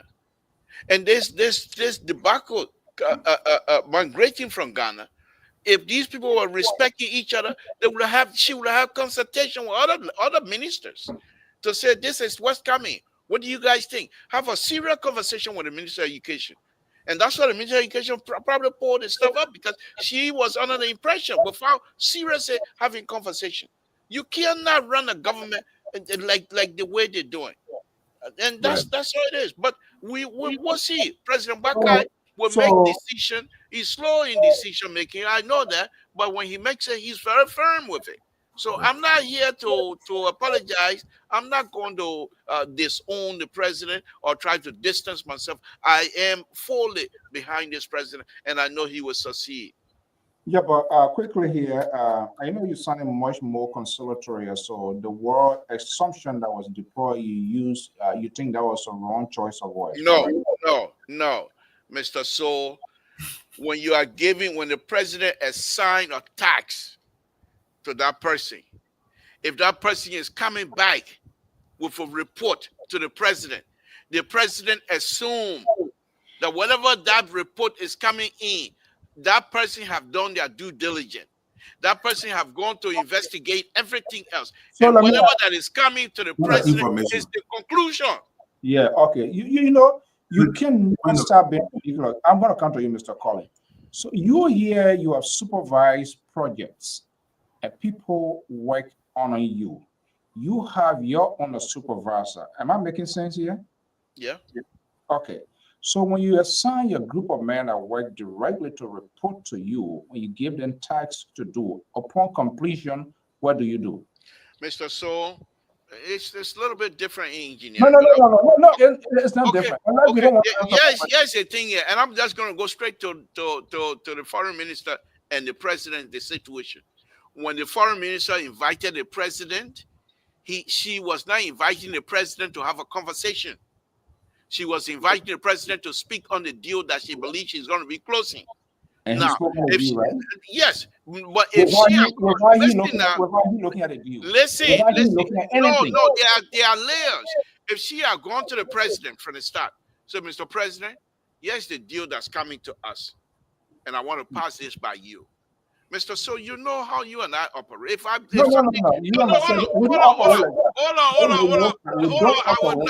I don't care. You know, when something is happening, like when I hear something that I want to participate in, I call you. I say I want to pass this. I don't care how ridiculous it is. I pass it by you. I don't come and say this is what happened, and then you in turn you shouldn't tell me. If I were you, this is just a suggestion. I'm not telling you what to do, but by you giving me the second opinion, it will allow me now to make the judgment that I'm supposed to be making. This is what I'm saying. These people are lacking. So where is the president? The president got nothing to do with it. None of your business. Go sue us. Mr. Night over anyway.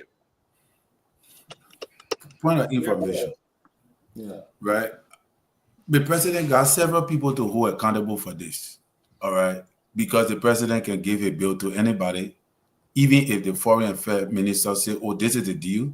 I think the minister of state and other people can peruse the deal to evaluate it and inform the president whether it's valid or not. The president take action. So if the president go in there, he go in there because he got a team that have evaluated the process to make Terry, sure. I don't mean to interrupt. I agree with you. But these are the same people that brought in the yellow machine debacle. That's what I'm saying. I don't trust any of them. I don't Yeah, trust any that's what I'm saying, that the president needs to take action. But Mr. So, the information I wanted to provide that came to my mind before I lost my train of thought, Keto said something about, I think they got, what he need, that the Secretary General of the Unity Party, all of that, the president have put into place people that are supposed to handle that thing. The ombudsman, I don't know if you guys have been following. The ombudsman have written these people, the chairman for Unity Party and the Secretary General and all those holding legitimate position in the party to resign, either one of their position. And it was all on social media, all of that. And yeah, the ombudsman. What? They have not resigned. Yeah, he have not, but he's going to, because the ombudsman is on the back. And it came as a result of the wisdom of the president to install the ombudsman so that the ombudsman can checkmate all those that fall short of the code of conduct that is in the government. So when you say, oh, the president, these people are there, your Jefferson Koji, you know how long your Jefferson Koji, you know how long he been Secretary General? Terry. For CDC, when will he resign? Jefferson Koji will be Secretary General for the next 6 years. He will not need that position. You will not even go to convention. Terry. Nobody leaving a position in CDC. Yeah, Mr. So. You are a reverend, right? Huh? You are a pastor. I say you are a pastor. So, you when you talking at the end of the day again, you just throw everything off the radar. Come on. Well, yes, the president, just how we held George Weah accountable of these reckless statements coming from the Jefferson Koji, the Akara, Gray, nothing to Mose, hair all grow. I don't know which one you want to be now, hair grown on your hair, no sister, no Baba Shine Labro again. How these people were making these reckless statements, and President Weah did nothing. It's literally what is happening. Whatever happened, I don't care how you dress it, what kind of costume you put on it, Joseph Boyka is responsible. He brought these people. When people work with you, when you are here, when you are supervisor, when you are manager, when you are here, anything goes wrong is on your watch. You should be held accountable. This is why he needs to verify. And I'm very skeptical of this old man here. I can remember his really tough decision making and solving problem, no matter which way it falls. We saw that in the last previous election. When did he pick Nokwe? Almost 2-3 months, because he was very indecisive. He did the same thing with the. You are making a point. He did the same thing here with this peace. The so-called coalition, which I knew it wasn't going to work. We'll talk about that here. What did he tell us? We covered that event. Upon return, Lpr, are you here with us? I am. Upon return. And then what did he say? I will fix it when I get there. And what happened? It imploded. I will fix it when I get there. And what happened? Who's saying? I don't see Dr. Mata here tonight. I said it imploded. No, that's not true. The independent voices, deputy assistant. Yeah, we're independent. Mr. So, I don't want to relitigate the issue. Let's move on. Yeah, Mr. So. Avoid the reaction. That's the problem with you, and you keep doing that. You're too old for that. Mr. So, can I get my closing so I can just that CPP thing was a political, stuff, right? They were using Mr. Cummings. You and I know that those people did not trust Mr. Cummings because they felt that Mr. Cummings had money and he wanted to induce the process. But nothing was inside there that they were going to hold on to. But you see, President Barker does not do anything successful. The man just won an election. The man took an incumbent president. How the old men don't know how to solve problems, but these men were able to bring together all those minds in the wake of a crisis that he just came from under the CPP. The way he won it because there were a lot of things were factoring in. I just want to be honest with you. It was the same condition. It was out of desperation. Liberian people, they found out there was no alternative, and that's how George Weah won it, because they saw George Weah as a new person. We didn't ask all of the questions, just hard, because George Weah's style of bad governance and Joseph Boyka being in the system who should know how government works, he was seen as the best suited alternative than even the ANC, the Tiawan Gongro, and all of that. But here we are with Samuel Kofi Woolsden, who of the Catholic and Justice Peace Commission, who were in the throat of Samuel Doden with different things. But see what they are doing today. So the idea of rooting out George Weah can't come back. You can't say that, because guess what? Yeah, you can't say that. Politics is a very sloppy and tough and dicey one. We all root out Donald Trump here, but Democrats, there was no strategic message. Everything was bad. Instead of focusing on something that will make people to survive, that didn't happen. So they were looking at one aspect of this guy, and so people see it like, oh, wait a minute, this guy is being targeted, and he was doing different things, and they didn't get it. They just focus on something, and that's why they are. Let's hear your final word before we go. Get up. Yes, so Mr. Bad flying so. I know, man. I'm my back to that. I'm about to. So this is the thing, right? Let's be honest on the platform, and I think everybody voted for who they want to vote for, supported who they want to support. At the end of the day, Liberia is our number one goal for our country to move forward. And when we see people making these kind of mistakes in government, we should call it for what it is. This president has no leadership ability. He is inept, and we should call it for what it is. Everything that's around this president is a disaster at this time. Disaster. And we're going to continue next year. This time we'll be talking about seeing mistake, and they will put it around the people. They will put it on the people around him. Because you know why? When they put it on him, it will reflect them. So they put it around. They didn't elect. They didn't talk for Jeremiah or Jeremiah Pierre. They didn't talk for Grispin. They didn't talk for. They talked for Boaka. So if they put the blame on Boaka, it will reflect on Mr. Toe. It will reflect on Terry. So they don't want to put the blame, and that's the hate work they're using. But we know the politics. Thank you for the show. Great show tonight. And before we go, I think we chatted with two representatives. Of course, people will want to make their own case, but from the messages, it seems like what they were saying, there was some sense in it.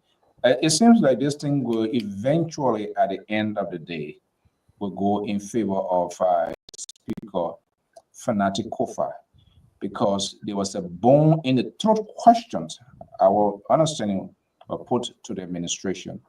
The precedent of these guys is not warrant. There are laws on the books that require the removal of the speaker. So what we are hearing, the ECOWA folks are saying, which makes sense, is there is nothing like majority black, nothing like that in Constitution say majority black. Yes, it becomes majority black when you have that magic number and go on the floor, persuade other people who never agree with you, get them on your side, and the speaker can be removed. And what they are saying is dangerous, because any group can come out tomorrow and claim themselves to be majority because they have the number and ask Mr. X, Mr. Y to resign. Will you then agree? So they are looking at the long term. So they have to get it set up right now. But we're going to wait and see. All of these people Mr. But So, we thank hear you. different thing contrary to what you're saying, Mr. So.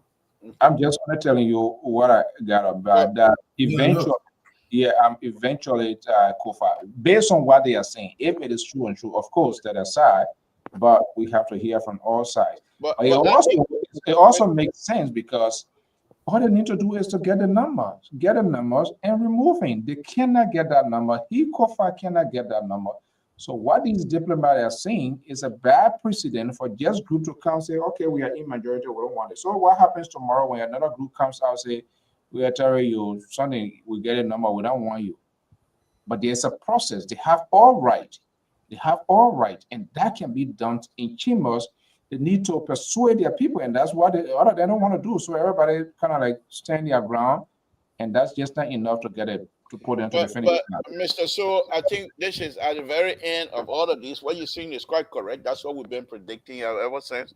But at the end of the day, when everything is said and done, and Speaker Kofa retain his position, most likely he's going to have to leave. He will not be able to work effectively with those people anymore. So, for Fronty, after he set the rules, after he set the stage where the Constitution survived and where the process now he has set will be setting the precedent, but eventually he will have to step down. Yes, I agree with you on that, and this is where my honesty come into a major thing. Unlike you, everything you put a defense line. And the reason, and this is where Kofa will kind of make himself viable. He will become more viable products comes 2029. Because why? He's not giving into anything. He will then argue he's on the side of the law. But he also aware he's not going to work and he's not going to succeed on a sort of house of ground where you're going to have these sort of renegade people, everything going to be objections, obstructions, and all of that. But he just wants to set a standard, knowing the laws, knowing better that nobody just going to tell you, say, oh yeah, we get majority. There's nothing they call majority black. If you have the majority, you have the number, go on the floor, put it into votes, and let it be executed. And that's what happened. Terry, you want to say something before we go? Yeah, I have a contrary view to that because for what we're hearing is that Honorable Fonati is thinking about resigning. Now, what is happening here is this. Honorable Kofa, we're hearing that he withdrew his complaint that he gave to the court. He withdrew it. That is a sign of regression because he filed complaint with the advisory of his counselors, landed counselors, the Cerelia Cephas, and what his name, or Kabena Janet. And then he went back and withdrew. That is a sign of regression. So I think from what we're hearing is that they met the how you call the people, the delegates. They met with him, and just what you're saying is true. Apparently, they met with him and they met with the majority black and told them that, yeah, this thing does not work. It's not a law. And so all of that. So they know what happens, even though we don't know all of the details, and you would not know all because everything sometimes has got to be worked behind the scene. Because when it stays in the court, then it becomes like a pending case.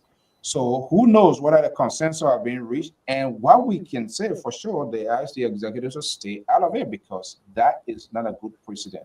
So the question still becomes, when this is why will the president allow, even though the speaker is from the opposition bloc, opposition column, but nothing has been shown as evidence that this speaker is obstruction to the agenda of the president. So if this goes ahead and without even the president or without any other thing, it's like you undercutting your own government, because when this whole thing it comes to a head, what that happens to, it hurts the government. So he's going to take a shared responsibility because why? He did not tell his supporter, he did not tell his partisan to stand down to say, hey, this guy is not, he's not being opposing, he's not being the way. So why get into a political fight with him? But we're going to because the reason why, because you see, Mr. So, the president have some guys around him who understand the dirty politics. And apparently, they are the one advising the president to make this move. also, he's also make a data game. So the president, he's not a child, he's not baby, he knows what's going on. But politics in Africa, is what to him. Mr. So you have to show strength politically as a leader, or else they will overlook you. And it's dangerous for the people that you lead to think that you are weak. Exactly. I mean, politically, Boyka will want to slow down the momentum of Fanatic Kofa. I mean, period. That's it. Because that's what he's not contesting, he will obviously want someone from his party to let somebody in. So you can't continue to have somebody who is viable, who is a potential, might be likable, might resonate with the people and say, hey, let's shake the mayor to see what man is something to. So that look at it. So, Mr. So, can I just say this? Yeah, go ahead. Look at the kind of people Fonati is working with, and you say that he don't have future ambition or future plan. Henry is on his side. Telia, these were people that fought the rescue last minute to time. All right. So, Costa is on Fonati Kofa's side. So, if these people build up an alliance in the future, that could be a serious contender against President Boka leadership 2029. Because whether you like it or not, Costa got voice. The boy have the gift. When a man speak one time, it goes to 200,000 people. Whether he died, the other. So you have to keep these people under control. Otherwise, they could topple your entire leadership just by the voice, just by 2 hours speaking. So President Boka is advised by some political giants that have been in the game for a long time. Yes, if the young man, that has not been translated into a fruitful result. I mean, that's another version of it. How sure are you? Yeah, but that's what happened. Even he went. The result you want is not. The result is to maintain power. Good night. You want a result that will give that people money, that will make a brain correct. That is the result you're advocating for. The result for a politician is for him to continue to be in power. Any change in mind of all your tabata you say here tonight? No, I stand by that. I stand by my tabata. What is Sanko? Good liberal. What is Sanko? LPR is stand by that. All right, guys. Have a pleasant day. Good night. Good night. Good night.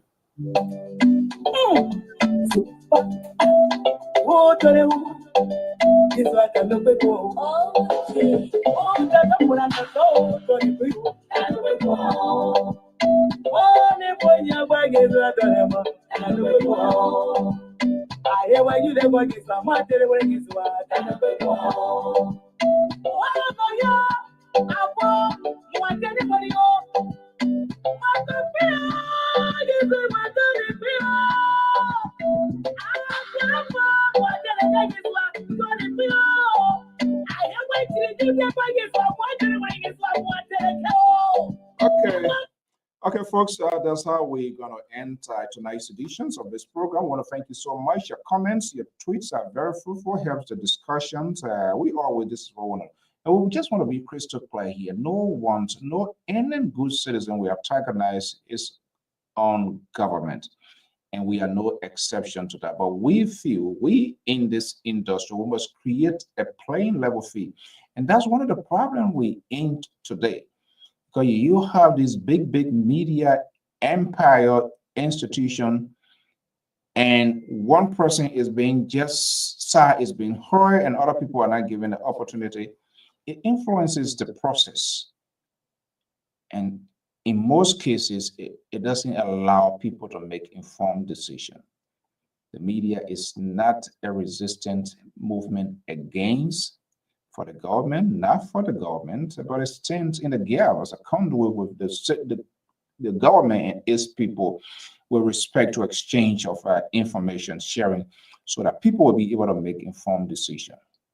But that has not been the case. And we need to change that trajectory, that everybody should be given the opportunity. Let us hear from them directly. I don't think we had an opportunity. People acted, emotions, sentiments, and quick decisions were made. And I'm not saying they resolved the election or anything, no. But I'm saying there were other people that participated in the process. Their side wasn't heard at all because we look at brand name, we make quick decision. Nothing was heard about those candidates, and that's why you saw some of the surprises. We saw the result. People, unknown people, how that happens. So it is the responsibility of all of us, even if you support the president. Let's hear the other side of the story, and we can have for better Liberia. I want the government to succeed, because when the government succeeds, it's good for all of us, because all of us, everyone, whether you like it, you voted for or against, we have families in Liberia, and if the country is doing well, the less burden is going to be on us. So obviously, good citizens will want their government to succeed. In the same token, we have to ask them questions. They are accountable to all, whether you voted for or not. But this tendency of folks talking heads protecting their alligators is bad. Everybody defending his or her own. We cannot have a better Liberia. Until then, have a pleasant evening. By God's willing, we'll be back here Sunday with more editions of Lpr-Tv Live with the Analysts. Mo